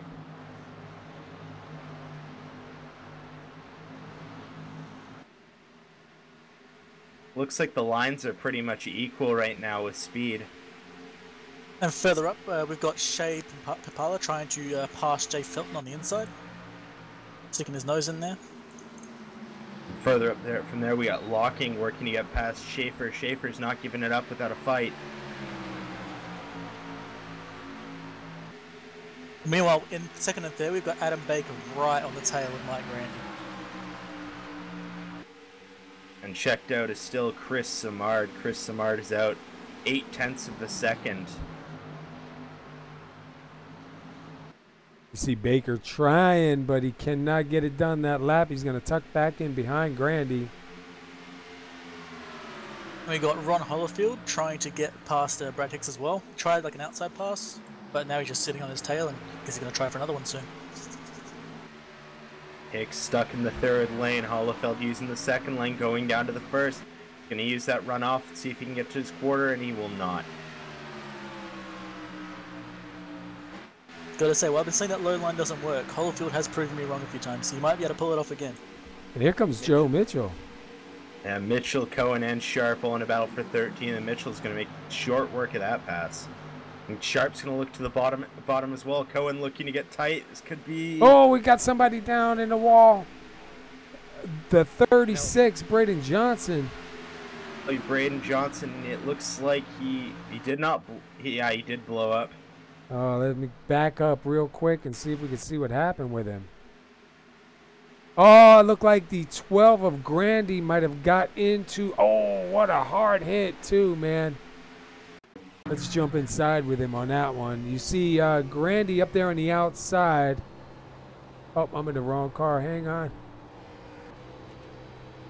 There we go. It looked like Grandy hit the wall, and Johnson nowhere to go. Watch this hit. Wow, rolled over. Just nowhere he could go. That's a shame. Braden was one of the fastest guys on track. It's a shame to see him get him lost. Wow. So that win's not going to come tonight. The shame he looked good all race, and turn 2 ended up getting him. Yeah, you saw Grandy get up into the wall, and Braden was right there. Really, and he didn't even really make that big of a contact, but just enough to throw him off the side, man. But if we take a look, let's take a look at the top 5 real quick, because, like I said, Travis Wall back up here. You got Chris Samard leading, Adam Baker second, Travis Wall third, Jim Locking now sitting in 4th, and Shane Papala sitting in 5th. And now back in 10th, we got a near 3-wide situation. Brad Hicks, Ron Hollifield, and Mike Grady. Grady was up front, and looks like Hicks was trying to get past, and Hollifield just dives on the inside and takes them both. Yeah, Grandy's got some damage from that little bit in the wall he just had before. See Joe Mitchell going to take a look. Grandy's got left side and right side damage. That car cannot be comfortable to drive right now. Gotta say, that was a beautiful move from Hollifield. Saw Hicks trying to pass, didn't have the speed, and just dove in on the inside himself and took both of them down. I'll tell you what, Hollifield been having a good run these last couple of weeks, and he's definitely showing a different side of him. Oh yeah, I've been saying, this guy is the one guy who could pull that low line. That's actually doing it beautifully. Go back a little bit, Joe Mitchell right now going to take that spot from Grandy. So Joe going to move into 11th. They got a small little fight for 15th. Looks like Brian Neff just passed Ronald Henry. But Henry is coming back up on the corner. He might get another run on him. And Henry and Neff are teammates. Now it looks like they're just gonna ride together and try to get back to the field and make some track position. And currently in the top 3, Wall is currently the fastest car in the top 3. In all that chaos, Wall's managed to get up to the podium again. And Jeff Sharp looks like he's going to the pits. He's going to be coming out. Interesting. Adam Baker actually managed to catch Chris Samard quite a lot. And then Wall's right on his tail as well. We could have a 3-way fight for the lead here. Yeah, especially coming close to this second stage, because they are going to have to make one more stop. Look at Chris Samard. His last lap was 0.3 of a second slower than Baker. Meanwhile, Wall's at that same speed as Baker as well. Now, Baker that time by was the fastest. Samard's losing pace. His tires are going.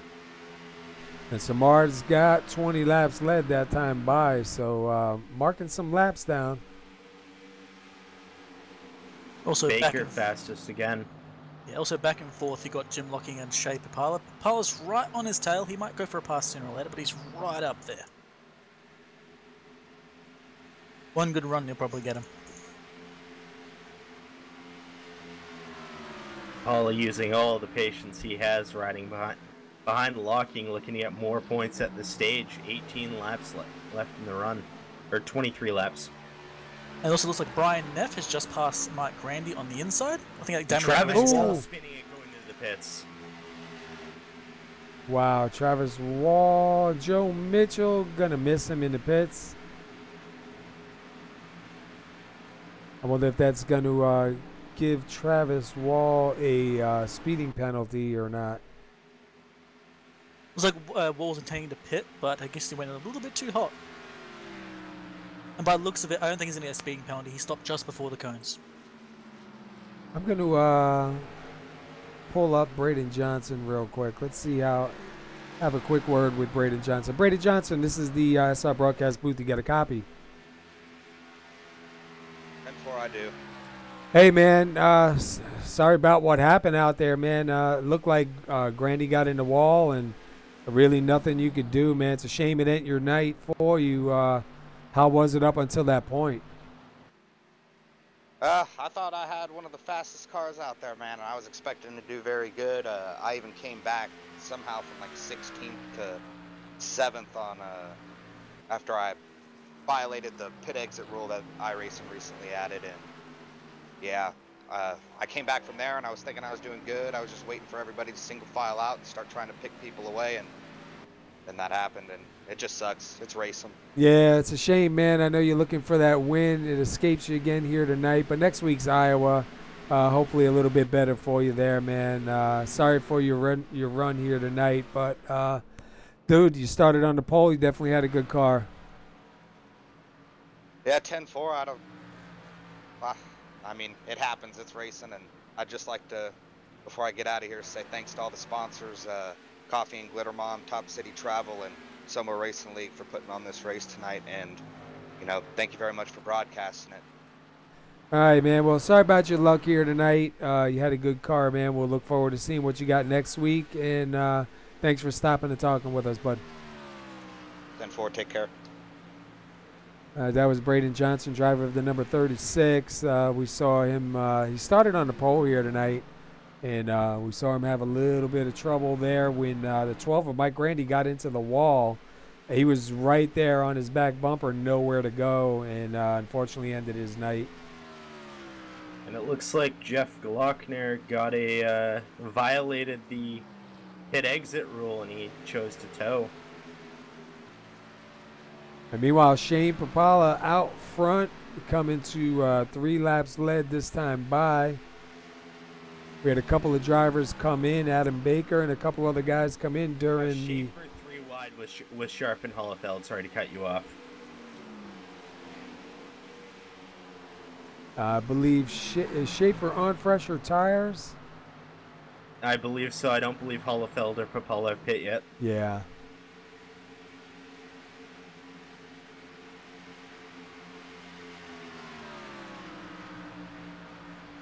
We got Joe Mitchell passing Shane Papala on the outside.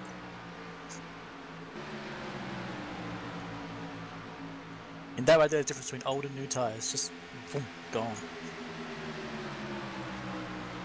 Wall looking to get back on the lead laps. He's going to be working Papala on the inside. See, now that's kind of rough if you're Shane Papala, because if you pit, he's already Travis already has speed up on there, man. That's going to be close coming out of the pits. I think Papala staying out. It was a good idea to get a lap led for the extra bonus point, but staying out any longer is just hurting him.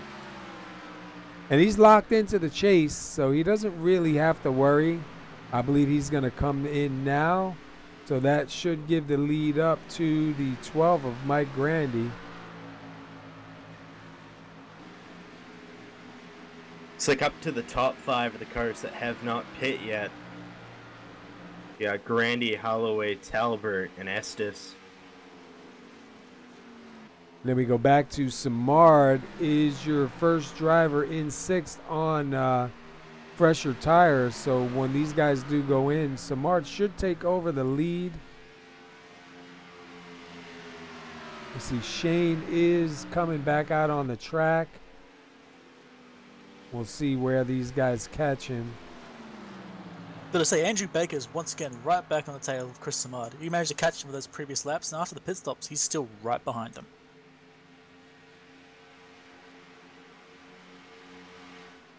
And Grandy takes it to the pits this time.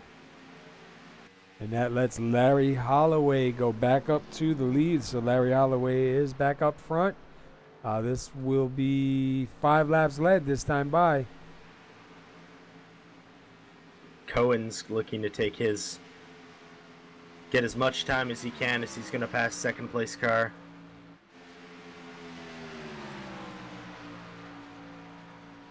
So right now we are waiting for John Estes, Matthew Talbert, and Larry Holloway to come in and make their stops.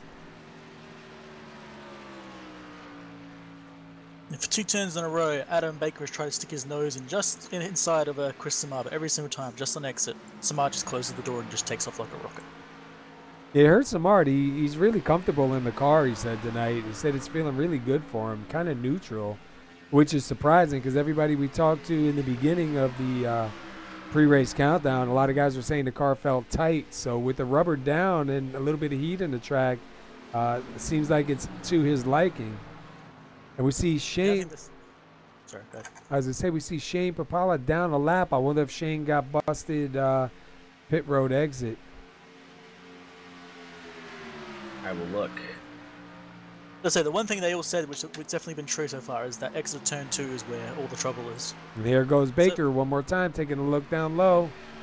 He's got a little more speed than last time, so he might be able to get him this time. Papala gets a stop and go for violating the pit exit policy. That's what I thought. Man, see that's so new. A lot of guys aren't used to that. So I've been looking at similarities of how it calls the rules. If your two outside tires touch the line, that is a penalty. Really? It is that strict. Got a beautiful fight for 6th. We've got Travis Wall, Jim Locking, Joe Mitchell, and then Jay Felton. Looks like Wall got out ahead of it all, but there's still a bit of a fight for 7th between Locking and Mitchell. And Adam Baker one more time, taking it down low, trying to get by the 77. Estes and Talbot Pitt. Holloway still out. I wonder if Holloway's... I can't imagine he's got enough to make it to 90. There's almost contact between Baker and Samard, and they're going to be tight coming out of the... Oh, Samard loose, but he keeps it together. That was close. Holloway taking it, and this time by Chris Samard will be your leader, closely followed by Adam Baker. Adam Baker's trying to say something about it. Baker's not giving him any grace like earlier. He's trying to stick in his draft and stay with him the whole way. You know, I have to look into it, but I'm not sure. I'm not sure that if your tires touch that line, you should be penalized. I think if you go out before the line, or you get your car, half of the car up to on the other side of the line maybe, but just for touching the line, I think that's a little strict. But I'm not really sure where NASCAR sits on that, so I can't really say. That is exactly NASCAR's policy: 2 tires on the line. Really? Yeah, I believe you can touch the line, but as soon as a piece of the tire goes over, so basically as soon as you touch the line. That seems a little harsh, but oh well, what can you do, man? Guys are really going to have to get used to it. Yeah, so Adam Baker is still trying the inside line. It's just the more he tries, the more he shreds his tires. Let's jump on the roof cam with Adam. We'll take a lap around with him and see how he's trying to attack the 77. It's almost every corner is just diving in that little bit more, just trying to get the run out. And every time it fails, he's going to lose a bit more of his tire in comparison to Chris Samard. Samard doing a good job of beautifully defending his position. He's out front, still on strategy. Baker looking to make a difference of that. We got 9 laps to go till stage. Yeah, they say it's definition of insanity. He's doing the same thing over again, expecting different results. Maybe he knows something I don't know, though. It's almost every corner after corner he's tried it. Dives it down again. Samard in the 4th row trying to get to the 3rd. Baker getting to his quarter onto the very bottom of the line, but is he going to be able to keep it? No, he's not.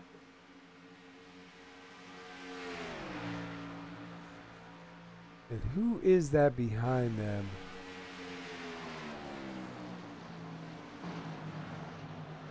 That will be Shane Papala's one back from them, lap down. Next driver back, 3rd place, sitting 7 seconds back, is Travis Wall. Yeah, there's a nice little battle going on here between Wall and Locking and Mitchell and Felton. 2 little pairs either drafting or fighting, haven't had much chance to have a look. A little bit of both. Felton looking to get to the inside of Mitchell in turn 3. And Felton might complete the pass. It all depends how Mitchell's run's going to be, and it looks like Felton may have it. Now looks like Mitchell's starting to get past him again. That outside line is just so powerful. The run off you get is amazing. The outside entry is slow, but the outside exit is amazing.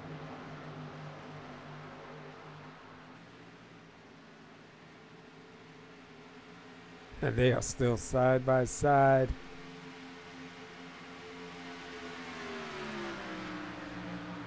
Meanwhile, Baker is still trying to work on Samard with a lapped car right behind them as well. Just repeat over and over. Trying the inside and just not getting it.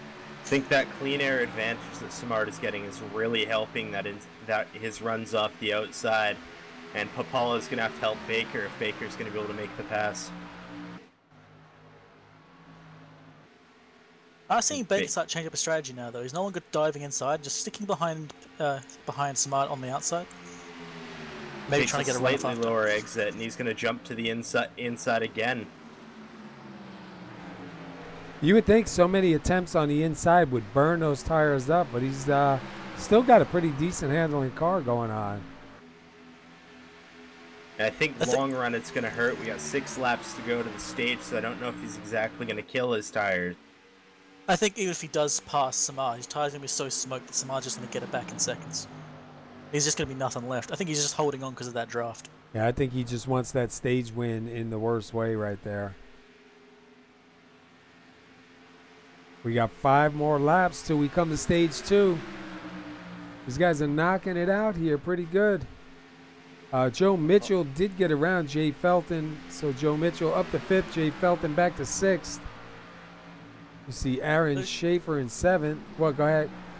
Those two have been fighting almost every lap. Between Felton and Mitchell, it's just been like, it's almost like they're doing a little dance here. One passes the other, then the next lap the guy passes him back. It's quite nice to watch. And Brian Neff making some moves. He's entered the top 10 for the first time, I believe, tonight. Oh, and Schaefer passing Mitchell on the inside. Yeah, it looked like Mitchell went up high. I didn't really see him make any contact with the wall, but it definitely slowed him down. Maybe he got caught up in some of the marbles up there and lost some grip. Here comes the 72 of John Estes down on the bottom. John Estes 1 lap down. Looks like he's got fresher tires right now than these guys. Maybe a lap down, but he can still join in on the fun. 3 laps to go, only just about 2/10 separates Samard and Baker. They're still battling hard. Go back a little bit further here. Ronald Henry in 11th. Jeff Sharp in that 73 and 12. Brad Hicks in 10th. Brian Neff now in that number 9 spot. Tom Clayton up to 8th. Aaron Schaefer in 7th. Joe Mitchell in 6th. Jay Felton up in 5. So Jay having a good night. So far able to stay connected with no problem. Jim Locking with a good run here in 4th place. Travis Wall up to 3rd. And then go up to our 2 guys up front, Chris Samard and Adam Baker. Baker still looking to the inside. He dropped back a little bit. Looked like he was trying to get a little bit of a run on him.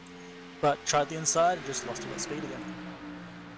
Samard looks like he's got every bit of this track mapped out where he needs to be as he's holding this defense off perfectly. And we're looking back from Samard to the front of the 48 of Adam Baker. And you can see Baker disappear. He gets side by side with him, but just as they come to the exit, he cannot make that pass. And look, you see him right here. He starts catching up and closing in. Just not able to stay in the throttle and complete that pass. 2 more corners separates Samard from his stage win, and 2 more corners for Baker to try to get a stage win.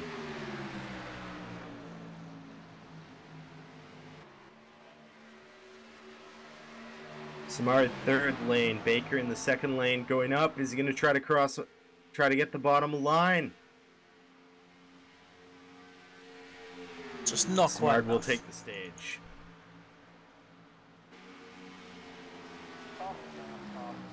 Wow, so Chris Samard going to take stage number 2. Congratulations to Chris on that one. That was well driven from him the whole way through. Holding Baker off just by holding his line, taking that fast upper line, and just never letting him pass. And Travis Wall with a big defense after spinning out on his entry, only being 6.4 seconds back from the lead. Yeah. And back in 3rd, back on the podium again. And with this caution, he's going to be right up behind the first 2 cars as long as this pit goes well. So we got Chris Samard taking pole number 2. You stage results by simracingapps.com. He's going to grab 11 points. Adam Baker will finish 2nd. with 9 points. Travis Wall third with 8 points. Jim Locking with fourth. He'll get 7 points. Jay Felton, he'll take fifth in the stage. He'll gain 6 points. Joe Mitchell, sixth, will get 5 points. Aaron Schaefer, seventh, will get 4 points. Tom Clayton, eighth, he'll get 3 points. Brian Neff, ninth, he'll get 2 points. Brad Hicks with your 10th place spot here in the stage. He'll get 1 point as we roll through stage number 2 and get ready to do some pit stops.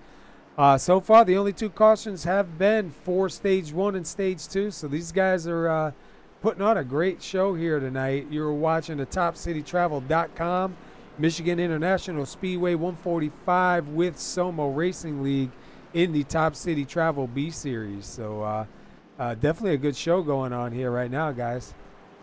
Oh, definitely. And are we going to have 2 races in a row caution free? That's what I'm wondering right now. I'll tell you what. Jinx it, brother. I thought by me saying it before I'd be jinxing it, but these guys are doing a great job, man. Looks like a bunch of guys coming down pit road. I see the 3 staying out, but he is laps down. Okay. Ronald Henry stayed out. He might be our leader if he stays. Might be looking for bonus points. So in regards to cautions, we've had about the same incidents per stage, but each time the drivers have either saved it or brought it off the track. So some beautiful driving from these guys in that regard. So we're looking at some pit times here right now. Let's see who's going to be the first one off pit road. It looks like it's going to be Samard, Baker, Felton, Travis, Jim Locking. We'll have to see how they scored, but it looked like Jay Felton did beat Travis Wall to the line. If so, that's going to be a great boost for Felton. He was running back in like 6th, 7th, 8th. Now he's sitting up in 3rd. You are correct. Felton did beat Wall off pit road. Yeah, it looked like he just had him by maybe half a car length. All right, so good improvement for Felton. Let's see what Ronald Henry's going to do. Did he stay out to try to lead a lap? So far, he hasn't officially led that lap. So if he wants to get scored for it, he's going to have to come across the start-finish line before Chris Samard. Looks like he's gonna stay strong and stay in the lead. Yeah, I think he knows that he has to get across that line and get scored as the leader. He'll probably come in after that because he does have a lot of damage on that car. Not to mention, those tires are going to be ancient at this point. He's barely going to have any grip. We may have an incident up the front end of the pack if everyone else is not careful. All right, guys. At this point in the race, I think I would try my luck. Who do we want to talk to?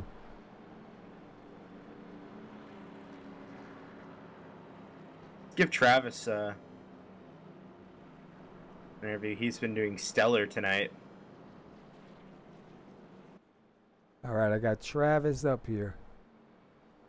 All right, Travis, the SR Broadcasting booth. You got a copy? Yes, sir, I do. So at first stage, you had a good chunk of laps led. Then you had a bit of a mess up in the pits, and then had a little bit of issues on your next entry. Talks a little bit about what the car is doing right now and how you're able to move the car so well.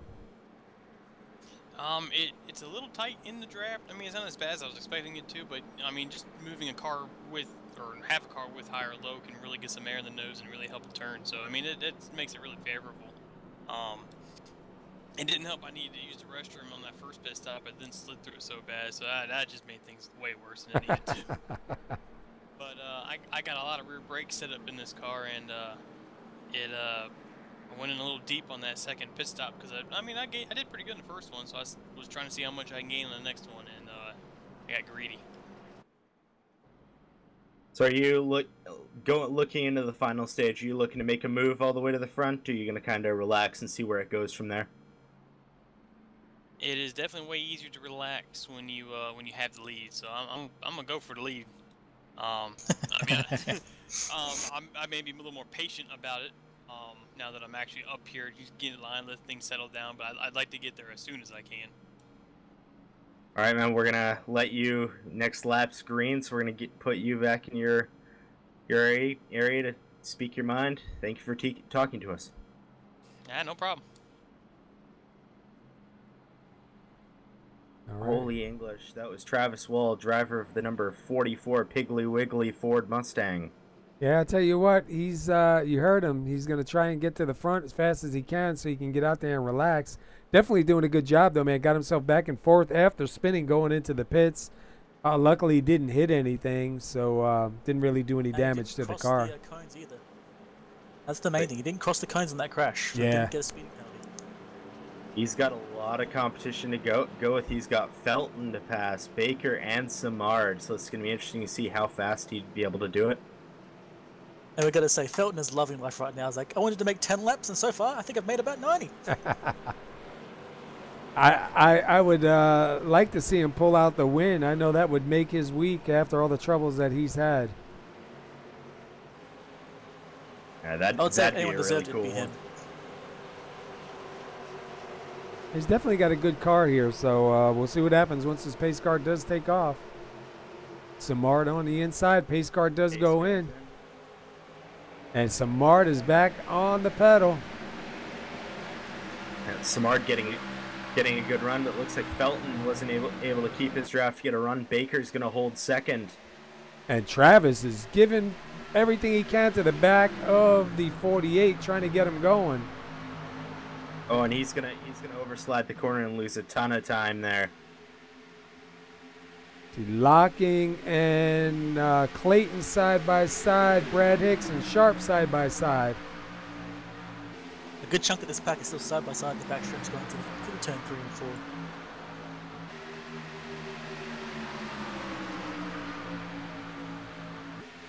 Travis Wall going to hang on to 4th right there. Jim Locking going to run it back to 5th. Clayton in 6th. You see Brad Hicks down low, followed by Joe Mitchell. And already Adam Baker is right on the tail of Chris Samard. Let's see if we can see if he tries a little different, or he's going to have a repeat of last round. With the newer tires, I think he's got a much better chance on the lower line than he did earlier. And there he goes. He's going for it. Oh wow, he's gonna have him cleared. He might actually hold the position unless Samard can get the crossover. Adam Baker, He spent the whole last round trying to get that, and within 2 laps he's managed to pull it off. All he needed was new tires, it seems. Let's jump back a little bit further here. These guys are still side by side fighting it out. Got a whole crowd back here. yeah. Let's see the first 2 Clayton, rounds. Sharp, Mitchell, and Schaefer all in a tight space, and they're going to be followed by Hicks and Papala looking to make this interesting. Possibly a 3-wide situation coming in. Hicks is Those going are to the last 2 back rounds. it Was up. just them getting ready. It's just them all getting set up for this. They're like, last round, let's go to 4. And we're 3 wide. 18 to 71 and the 89. 18 pulls it down. And he's going to get to the back bumper of the 73 and try and push him past the 66. Mitchell's pulling it 3 wide as well. Oh, we're going to be three wide. Schaefer, Papala, and Clayton still. Almost some contact. You do not want to be in the guy in the middle of that. Wow, they got through that.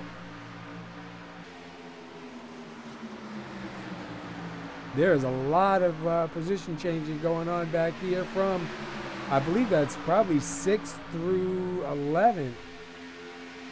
And we have another possible 3-wide situation with Papala, Schaefer, and Clayton.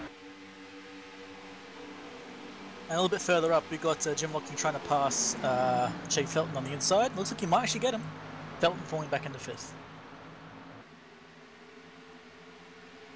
So Jim Locking moving up to 4th, having a good run here tonight so far. Let's see where Jim started. Jim started 18th, and he is currently sitting 4th. Let's go back to these guys here again. Apollo right now taking a look underneath the 73 of Jeff Sharp, see if he can get anything done. Aaron Schaefer looking underneath the 18 of Joe Mitchell, going to try to follow the 89. He's going to tuck it in that hole. Papala does take 6th. Jeff Sharp will go to 7th. So much for position changes happening right now. Oh yeah, and up front, Adam Baker's starting to check out a little bit from Chris Samard, and Wall's catching up with him as well, so we got a nice little three-way up front developing.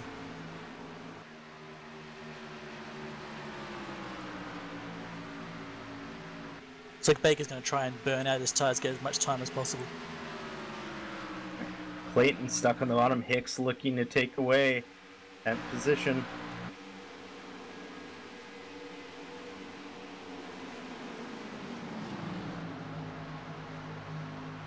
Clayton sticking it down low. Hicks might get that run off. Yeah, Hicks gonna get that run off. You can't beat that run off. Looks like later in this race, the further we go, the better that lower line is becoming. I'm wondering if Adam Baker put enough rubber down that low line that maybe that line's now worth running. He's been down there quite a bit. Him and Holyfield.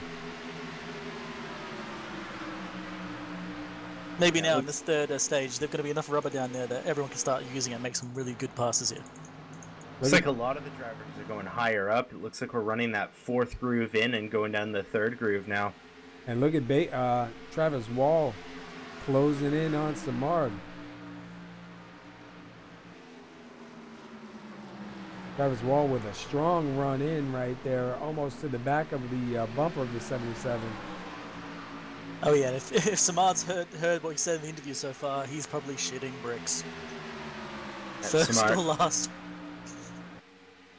Travis Wall really sticking to the checkers or wreckers comment. He's looking to get there as soon as possible.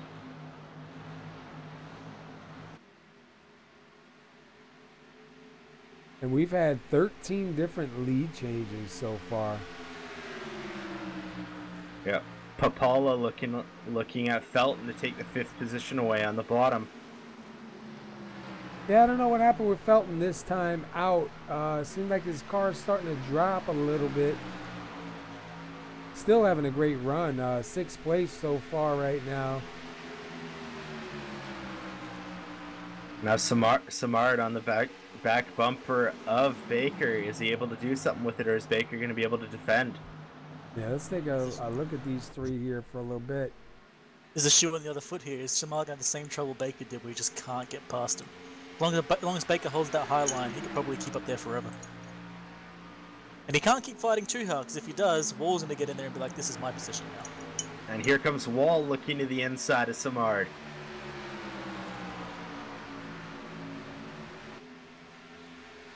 Not going to be there yet.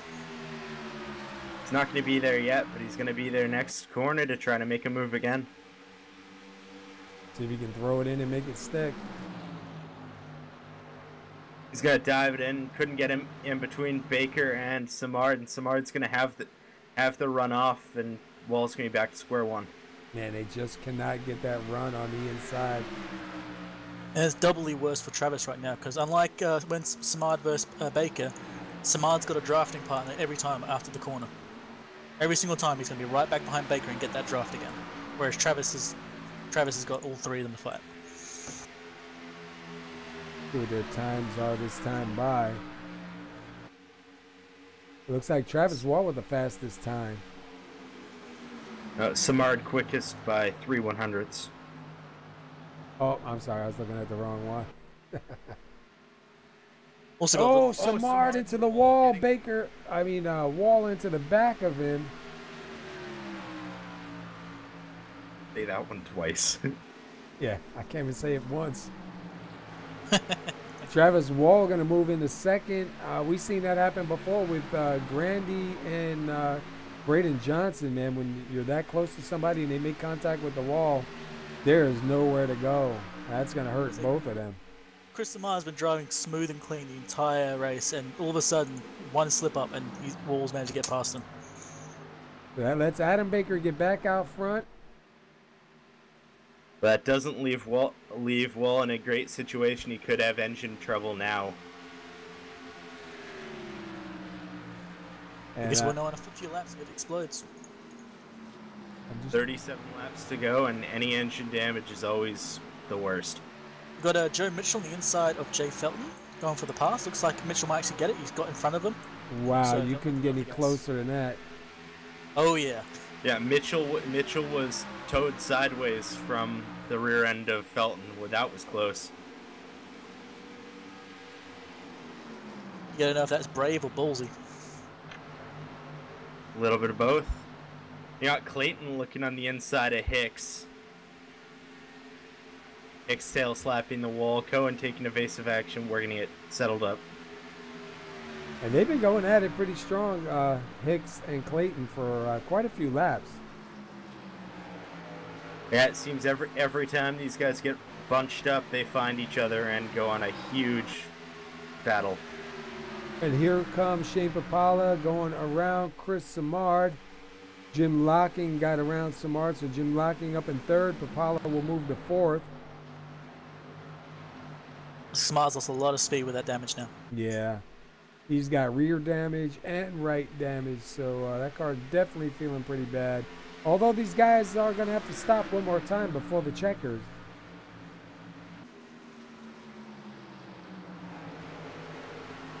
So, that one stop, maybe what could be what's happening. Wall right now is Baker's going to get a little bit of the wall.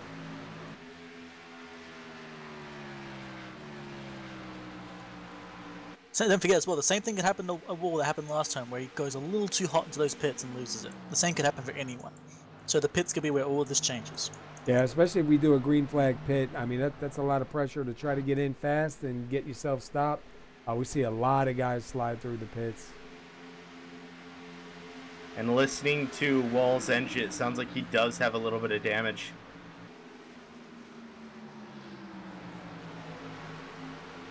Let's go jump in. We'll take a lap around with Travis Wall.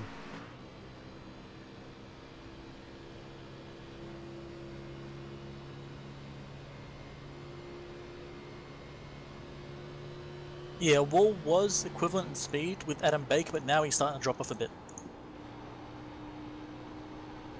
Yeah, looking at the tack, it looks like his RPM is jumping around a little bit more than it should be, so that's not helping him. We'll have to look to the pits to see if he can make up time.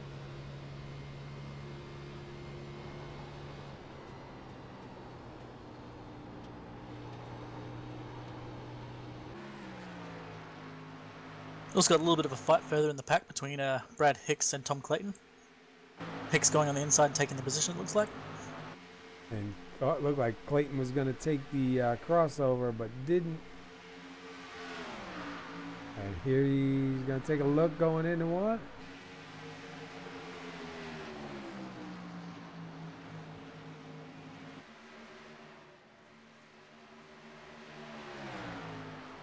Locking slowly reeling in Wall. 6/100ths per second faster last lap.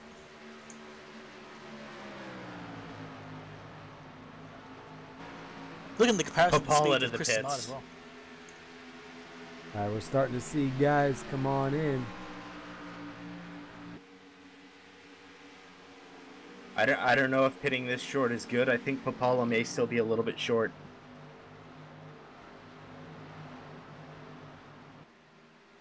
Because we're looking at about 35 laps between stints, and we've got 32, 33 laps to go, so it's going to be close. Got Jay Felton on the inside of Jeff Sharp. Looks like Jeff Sharp's trying to pass on the outside here. Apollo with a 15.1.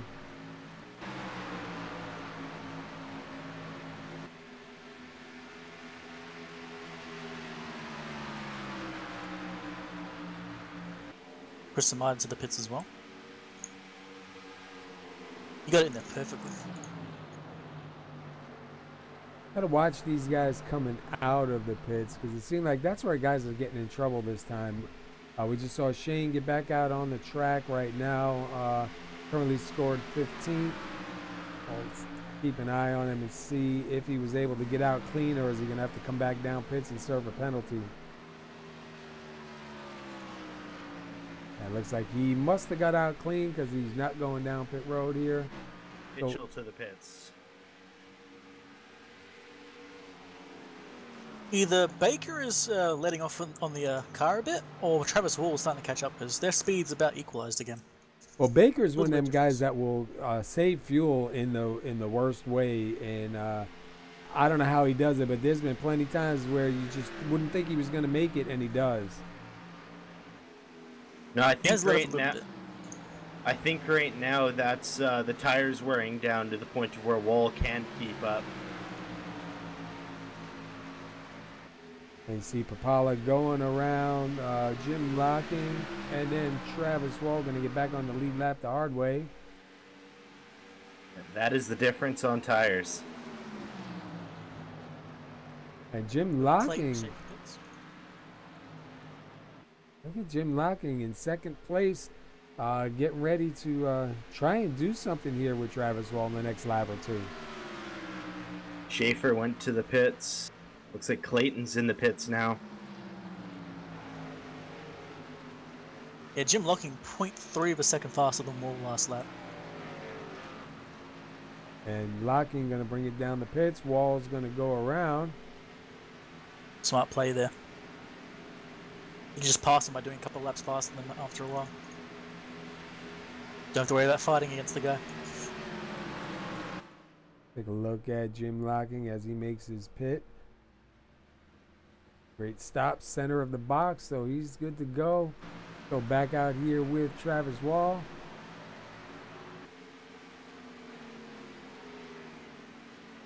Oh, Cohen getting loose and spins it to the inside. It's like Wall's gonna be going in the pits.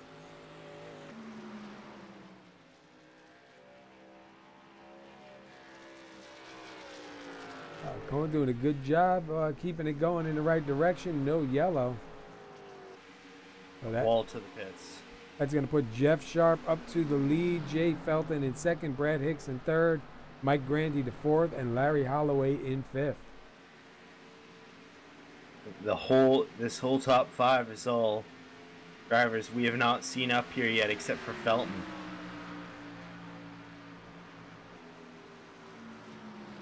And Jeff Sharp going to come around and get a second lap lead.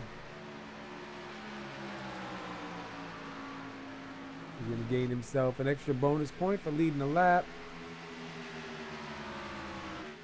Back here to Brad Hicks in third, Mike Grandy in fourth, Larry Holloway in fifth, David Gainforth coming down the pits gives up sixth. Like Travis Wall rejoins the field as well as Samard. Yeah, clean pit stop for Wall, clean entrance, clean exit. Looks like he did it perfectly fine.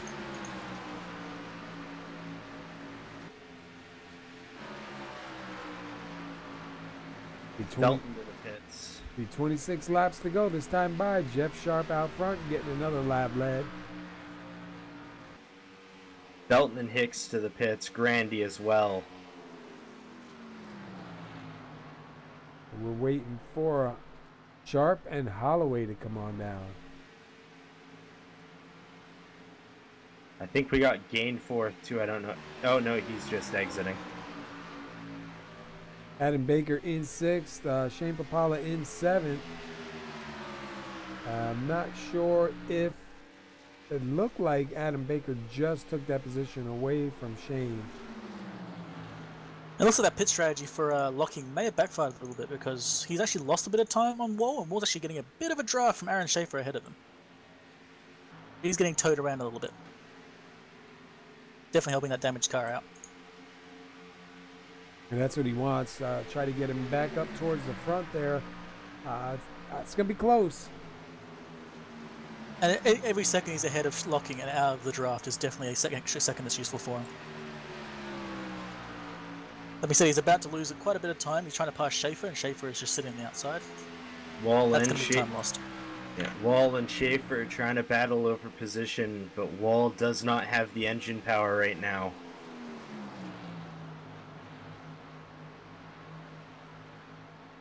It's like Wall sticking it down to the line, Schaefer staying to the third line, he's going to hold the position just with the runoff.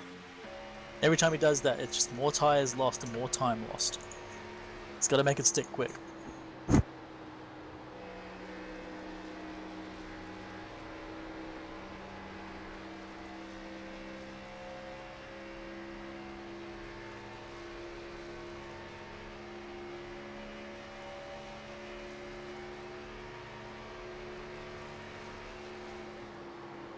Still waiting on Holloway to pit.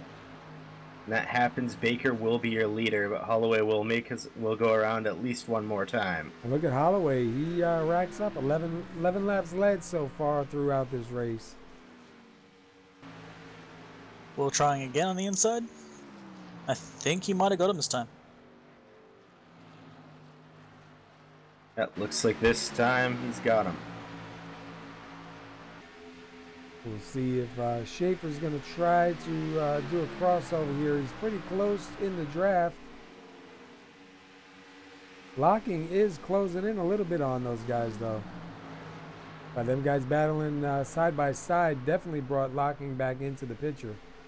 Oh yeah, Wall's just hoping now that he can use Schaefer either to slow down Locking or to speed him up a bit. Holloway to the pits, your new leader, Adam Baker.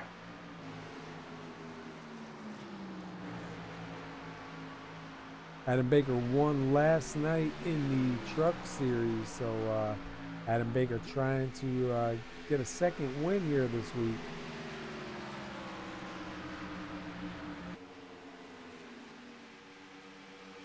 Just waiting for iRacing to score Adam as your leader. Right now still has Larry Holloway as your leader. I think Holloway beat him to the line, so it's going to be next time. And only 8/10 back will be Shane Papala. Wall has left Schaefer almost in the dust, and Schaefer's almost being taken over by Jim Locking now. Wall just passing Joe Mitchell here now. Look away for a second, and he gains like almost a full second on Schaefer. And Schaefer Looks like he got that car figured out and figured out what he needed to do to stay competitive. And Jim Locking taking a look underneath the 71. He's going to take that spot right now. Jim Locking. That lap was 1/10 of a second faster than Locking. So he's definitely got that pace back.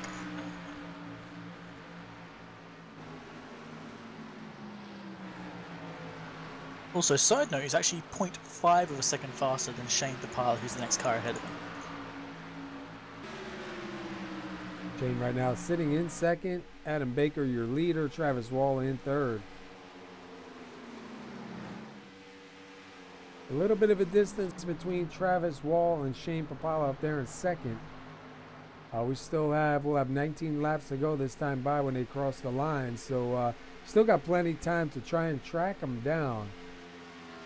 38 miles left of racing, and it looks like Holloway's going to try to get his lap back, and Baker's going to let him go.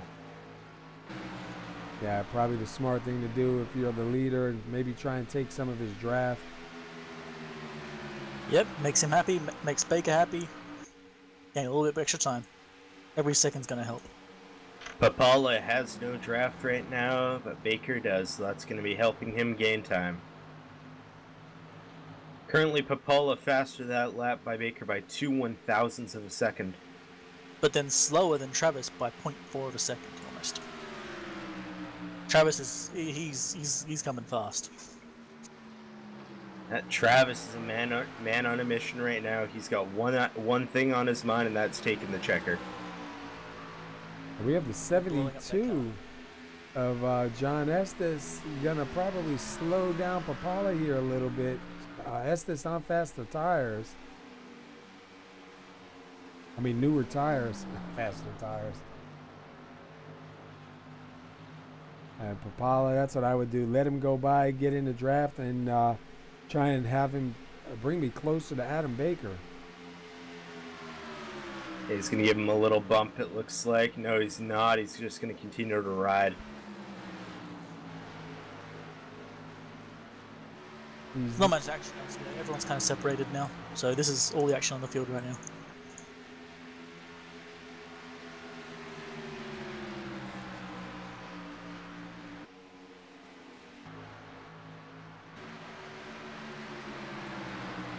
Field at this point is mostly spread out.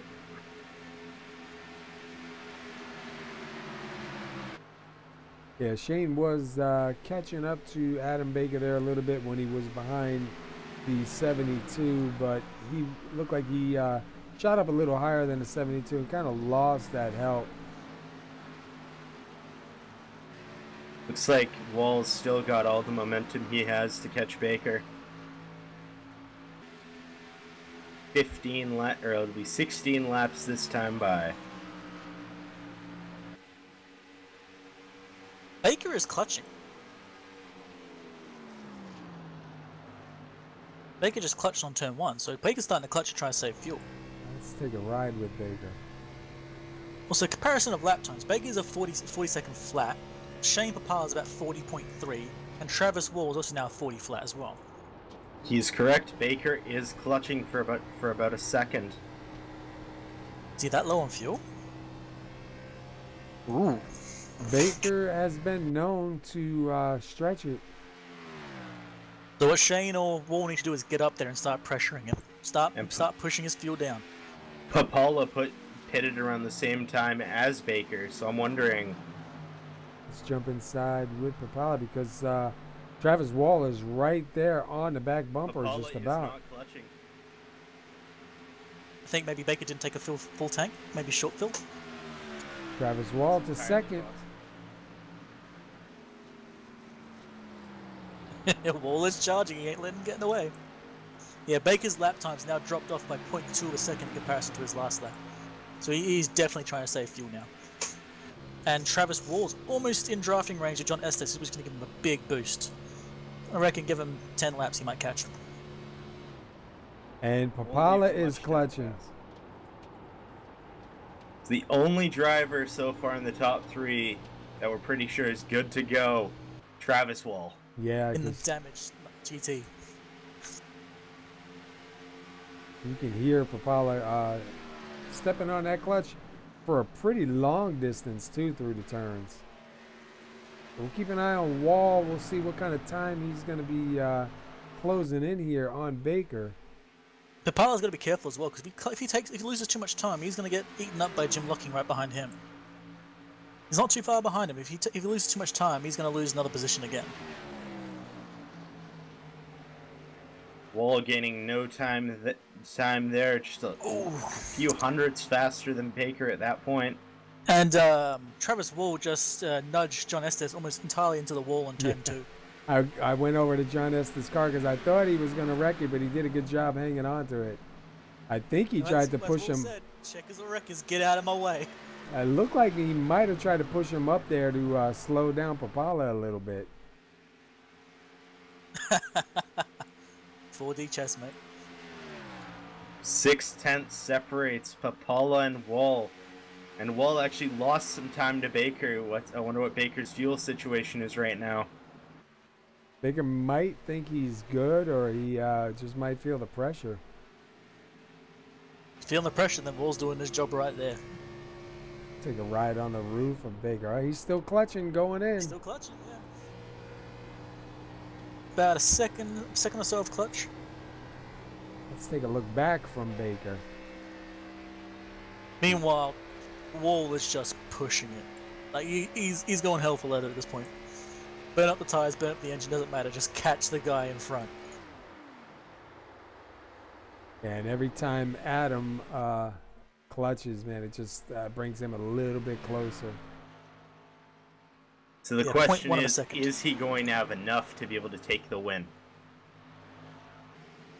10 laps to go this time by. It's going to be close. And Locking, by the way, is past Papala. He's long gone from him now. There's now a lap car between them. And Locking is not clutching. Only Papala and Baker are clutching in the top 5. So it could be a Travis Wall 1 and a Jim Locking 2 if these guys keep it up. They got to keep pushing. They got to get there as soon as they can and start making these guys burn fuel that they don't want to burn. You got to pressure them. 9 to go. Your leader Adam Baker, but he's having to take fuel-saving strategies against Travis Wall. On average, Wall's about 0.1 of a second faster every lap, a bit more every here and there.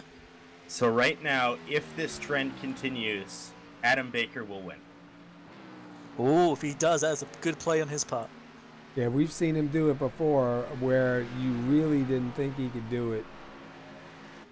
I gotta say, Travis Wall, if you can hear me, brother, don't stop. Pedal to the metal, let's go. Put everything into it. He's closing in. Oh yeah, Travis Wall almost 2/10 faster this time than Adam Baker. jump on the roof of the 44 Piggly Wiggly. My bet here is he's going to get in draft range in like 4 or 5 laps. And from that point, he's got to really start pressuring him. Once he's in draft, he's pretty much won it, but he's got to make sure the guy burns all his fuel as well. And he's got to stay off of the outside wall. Oh, yeah. Just get up close, and he's got it. Once he gets in that draft range. 40.6 for Baker. And a 40.42 for Wall. 0.18 seconds faster. Just under 1.9 seconds separates Wall and Baker. Wall's got to make up considerable amount of time left. Can Baker save enough fuel and manage the gap? The question is, how far away does the draft kick in these cars? How far does Travis need to be? I believe it's about a second for draft to start. Whoa, this is going to be right on the edge. Once he's in that draft range, he's going to catch him quick. 7 laps to go this time by. Time's ticking on Wall. He's got to start making up some time now. Side note for you guys as well, Aaron Schaefer in 5th is actually catching up with Shane Pipala, who is still trying to save fuel. So we may see Pipala fall back to 5th as well. Yeah, we were Pipala just is doing a really, really long clutch in, like really long. Yeah, we were watching him. Almost the entire corner is clutched out. It's clutched in, sorry. Yeah, Schaefer's going to get him on this corner. So Pipala's going to fall back to 5th, maybe even further back. 6th is a good distance away, the full back stretch.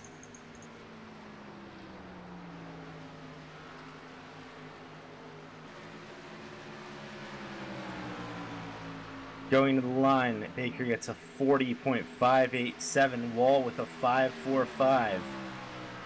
6 to go. Not enough, Wall, you got to push harder, brother. He's almost in that draft range, though. We saw Schaefer does move up to 4th, Pipala back to 5th. Adam Baker still out front.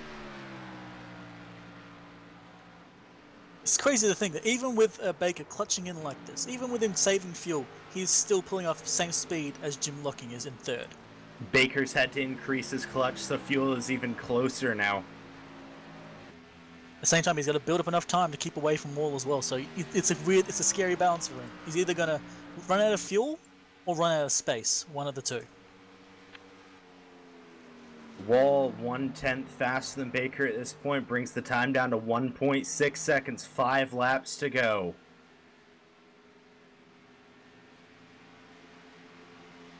Looks like Wall did goof that corner a bit. He's going to lose a little bit of time. But he may still gain time overall on the lap.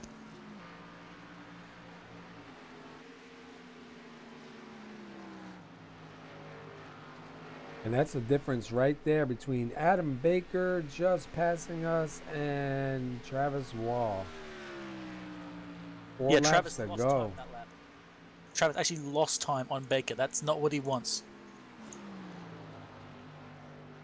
He's trying to keep an ear on the sounds of Baker's engine to see if he does have enough. Baker did not clutch in at all on turns 1 and 2.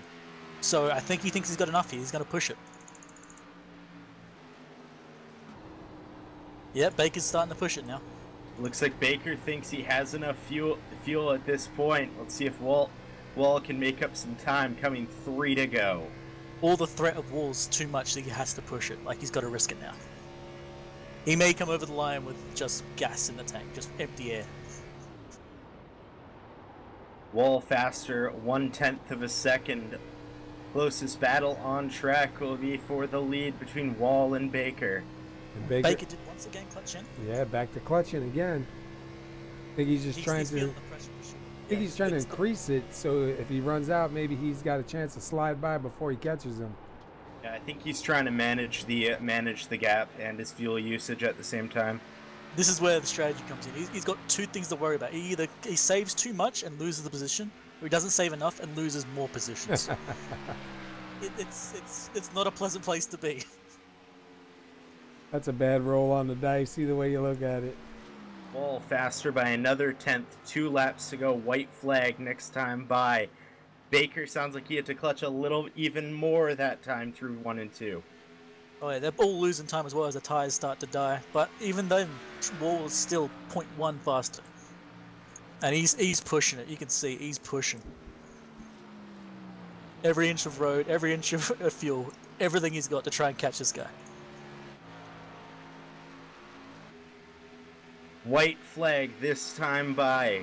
Will it be Baker? Will it be Wall?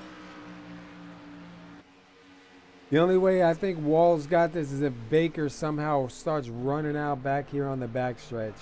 Yeah, I think if he makes it to turn 3, Baker's got it. He's that would done it. be He's played correct. perfectly. Baker's played this beautifully. If he's pulled this off, it's a beautiful play on his part. Just enough fuel to make it home and have enough gap to the fastest guy on track. Yeah, and he's not clutching. There we go, your winner. As soon as he makes it to the line, Adam Baker going back to back. And also, Impala just lost another position to Jeff Sharp, so he's now fallen back to 6th. Jeff Sharp took the position on turn 3 and 4. Looks like Papala's almost entirely out of fuel. He's actually out of fuel. He's run out. There goes another position as well coming up. 7th is going to be gone as well. Hold up, no, Mitchell's also running out of fuel. Oh, and they hit him. Whoa, why did they do that? Let's back that up real quick. It looked like Joe and Jay Felton were side by side on that one. I went back a little bit far. Just hang on a second. Wow. Yeah, Joe as well ran out of fuel. So both Joe and Papala were just like, just limping it over the line, and Felton came in like a rocket ship. Nowhere to go, someone on his right, I believe, so he just, there's only one place he can go, that's into the next car.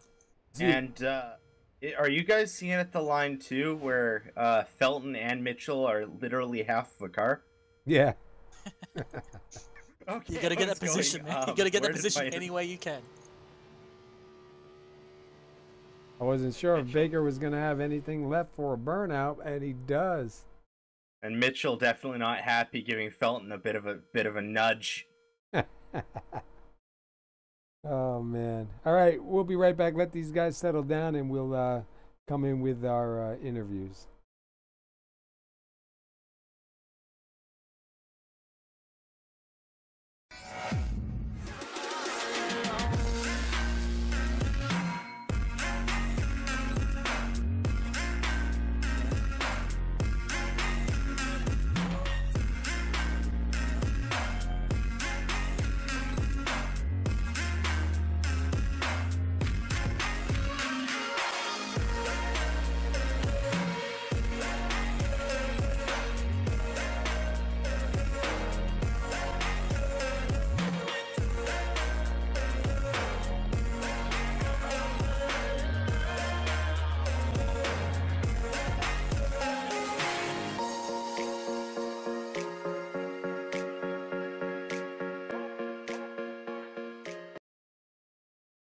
Tired of spending several dollars on a cup of coffee each morning?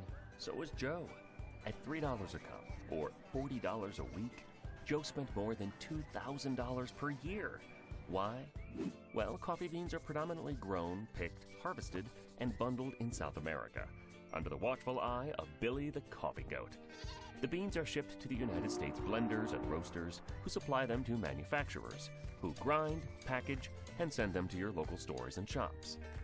So when Joe buys his overpriced morning cup, he's actually paying the coffee shop, the manufacturer, the roaster and blender, and the farmer in South America, who has to feed Billy the Coffee Goat. So Joe decided to join the Dollar Coffee Club, and now he gets a great cup of South American grown coffee for just $1 per cup. That's right, $1. And Joe actually gets more from his cup. His coffee is blended with herbs and botanicals that provide healthy benefits that can help him lose weight and increase his energy and focus. Plus, Joe also gets delicious teas and fruit beverages with benefits like immune support, joint health, and more, all still for just $1 a cup. Now, Joe's happy.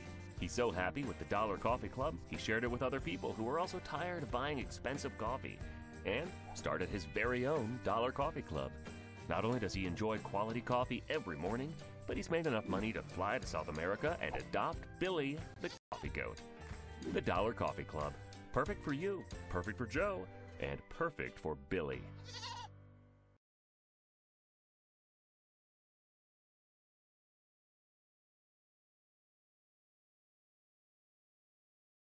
All right, we are back. What a race. Adam Baker clutching it down and saving fuel. Let's see. We'll get a word in with Jim Locking here, your third place finisher. Jim Locking, SR Broadcasting Booth. You got a copy?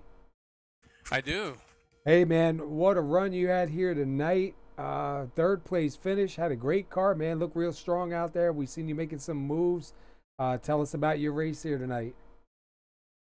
Well, it was just I'm just putting it down to luck. I think just for once I didn't make any mistakes, and I got good pit stops. Well, except for the first one, I blew that one bad. But I was just lucky. I had good people to draft with. I drafted with Travis there for lap after lap after lap, and just went where he went, and I was just lucky. But it was fun. It is. I do usually have fairly good. This track is good to me. Let's put it that way. The track likes me a bit. Other than the other ones don't like me so much, but this one does. Well, I'll tell you what, you look good out there, man. We watched you do one pit stop, was executed perfect, man. Dead stop, dead on, and we seen you making some moves out there. Kept your car clean. Definitely a good night for you tonight, man. I believe, if I'm right, you started 18th here tonight. That's right. Yeah, I was really surprised at how I on the one pit stop I went in 14th and came out 6th. I still don't know how that happened. I'm very happy about it. But it was a great race. It's the best race I've had in a long time. I'm feeling really good. Oh, that's good, man. I know you got experience at Iowa Speedway. That's where you head next week. That track any good to you? Oh, I wish. It's not one of my better tracks. Well, my best anyway. Well, hopefully tonight, man, get you pumped up for next week's race. If you started 18th, you finished 3rd. Definitely kept the car clean and had a great run here, man. That's awesome, but it was good to see. You guys put on a great race here tonight too, man. Only 2 cautions were for the stages, so and it wasn't Sunday driving going on out here tonight, man. But you look good out there tonight, man. Kept it alive. Congratulations on the 3rd place, man. Thank you very much. Anybody you want to give a shout out to? Any teammates? Anybody watching you? You want to give a shout out before we let you go celebrate? Well, I just want to say for the sponsor of the race, Top City Travel, thank you to them. Say thank you to guys at SoMo running the great league, and you guys up in the booth also for doing a good job, and my teammates at GAC, good bunch of guys to run with. So thanks a lot.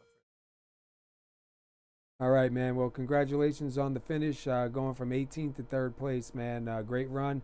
Hopefully you can carry this next week, and we'll be back next week and check you out on track. Thank you. All right, that was Jim Locking, your 3rd place finisher. Let's go to Travis Wall. Where is he at? We'll get Travis Wall, your 2nd place finisher, up here. Travis Wall is SR Broadcasting Booth. You got a copy? Yes, I do. They had a good last stage. A little bit of an incident with, I believe it was Grandy getting a little bit loose. Talk us through that last stage. Did you was the damage hindering you, or do you think it was just time lost that ended up hindering? Oh, I mean, kind of a little bit of both. I could tell that I was a little slower than Adam because he did start pulling away from me a couple tenths, and then it was Chris Samard that he kind of popped the wall there. Oh, but, my bad. I mean, he got away from me a couple tenths, and he pitted way too early. He had to save a little bit too there at the end. If that had not happened and I hadn't lost that time, I would have been on his bumper there right in the last lap. So I mean, it would have worked out either way if I just only had a checkup or if I only had the damage. But I mean, it was kind of a combination of both there. But it was a fun night. I mean, the cars handled well. You could do a little bit of passing there at the beginning, a little tough there at the middle stages, so you had to play a little chess game to see what you could do to get around people. But no, it was good. It was a fun race. It was a lot of laps. It looked really good. You guys had 2 cautions, none of them for any wrecks, both stages. Is there anyone you'd like to thank before we set you off to celebrate? I thank SoMo for having a great racing league that we come into. I apologize. Is it SR Broadcasting? That is Yeah, that's correct. Yeah, cool. Look at that. A good broadcast. I'll be able to go back there and watch and see what I did wrong and what I did right and what others did, too. I thank Piggly Wiggly for showing up in my car every week. It looks good out there. And then I can't wait for next week. Hopefully, I won't have to work on the real race car so I can make the truck race. All right. Good luck. Enjoy your time off, and have a good week. All right, take care. All right, that was Travis Wall. Let's get our winner up here. Tonight's winner, Adam Baker. Adam Baker, that's our broadcast. You got a copy? Yes, sir. Well, man, you did it again. I don't know how you do it, but we were watching you saving fuel, clutching through the turns there. Were you getting a little bit worried at the end when Travis Wall started to get a little bit closer? Yeah, I saw him closing the gap, and I mean it's always scary when somebody reels you in from like 5 seconds back, and I knew I had to save. I was going to be really, really close on fuel, and I wasn't really losing a whole lot of time to him every lap by doing that, and I figured out a good way to kind of maintain my lap times while also saving fuel. And there were a couple times where I just went for it and tried to extend the gap by a couple tenths here and there, and it was definitely nerve-wracking. My heart was racing there at the end, and I just barely had enough. I think it was 0.4 gallons coming to the line, so basically enough for the burnout, and that was it. Yeah, we weren't sure if you were going to be able to do a burnout. We seen you stop there and sit for a minute, and I was saying, I wonder if he's got enough, but you definitely pulled a good one out there. Dude, I don't know how you do it. We see many times you pull fuel strategy like that for stage wins and for wins. I don't know, it seems to work out pretty good for you. You had a good car out there, man. Did it seem like it was coming to you, as the laps went down, or did it get any better from warm-up? Yeah, I definitely figured some stuff out. Actually, while I was talking to you earlier, I ran one of my better lap times in practice and kind of figured out a good solid line, kind of what I needed to do in turns 1 and 2, which is where I was struggling. And as the race went on, the second stage, I think about halfway through, the car really felt like it came to me. I felt like I had a good line through 3 and 4, and I could make up ground on people. And just happened to work out tonight. A couple guys who were really fast got taken out, and it would have been interesting to race with them for the win. But it was a fuel mileage race in the end, so that was interesting. All right, well, next week, Iowa Speedway in this car. Do you have any experience on Iowa Speedway? How do you feel about going that way? I feel pretty good about it. I won the race there last year in these cars. That was kind of a fluke.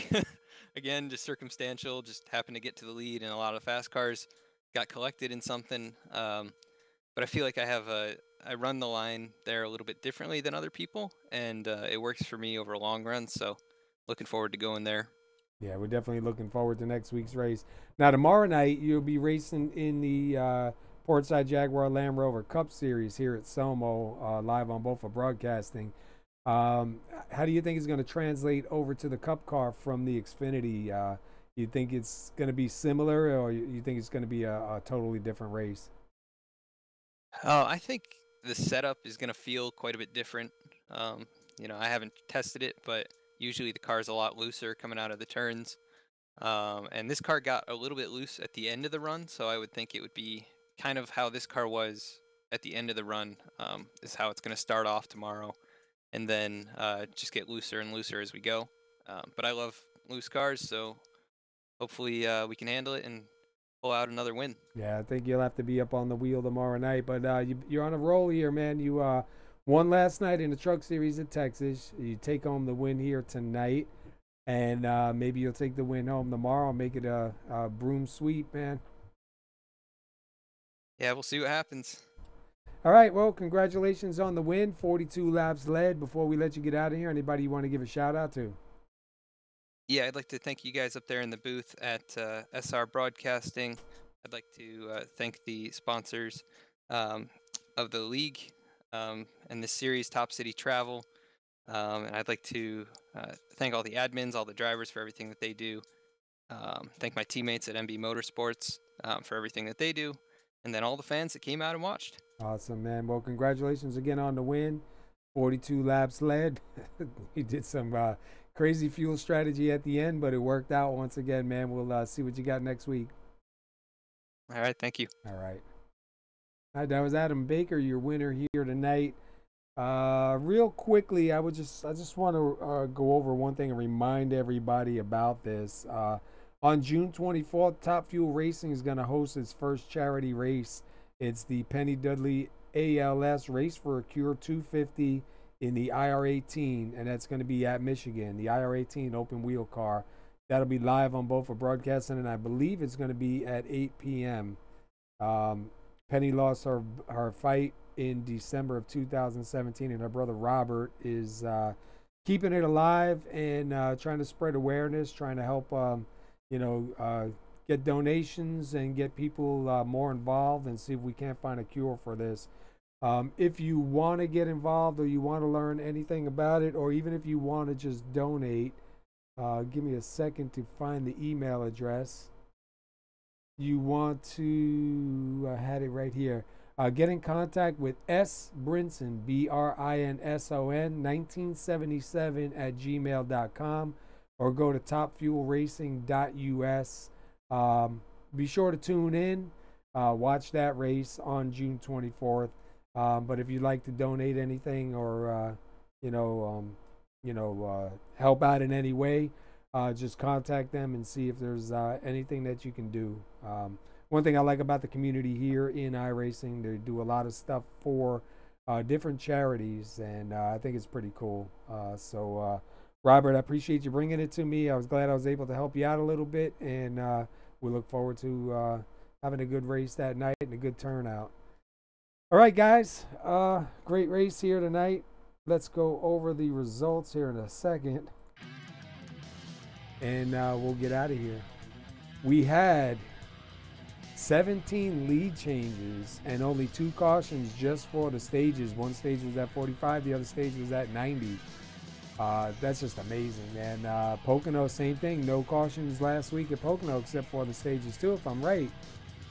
Yeah, I'm not sure about last week's SoMo race, but I remember we had Go Fast, and that was caution-free as well, so we may have 3 in a row. Wow.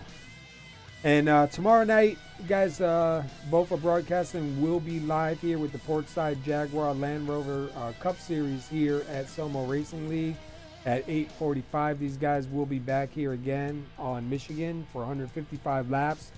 See if Adam Baker can make 3 wins this week. See if somebody else is going to take it. Or Curtis Martin. He might get a win out there. Are you going to be racing tomorrow night? Planning on it. All right. So keep an eye on Curtis Martin out there. See if he can do it. What number are you running? 04. Look for that 04 out there. See if Curtis can do it, or is he going to be back up here in the booth the following week? The white car, you can't miss it. All right, let's go over the results here. We had Adam Baker, your winner, with 42 laps led, saving fuel to get it done. Travis Wall takes home second. Jim Locking with a great run. He'll finish third.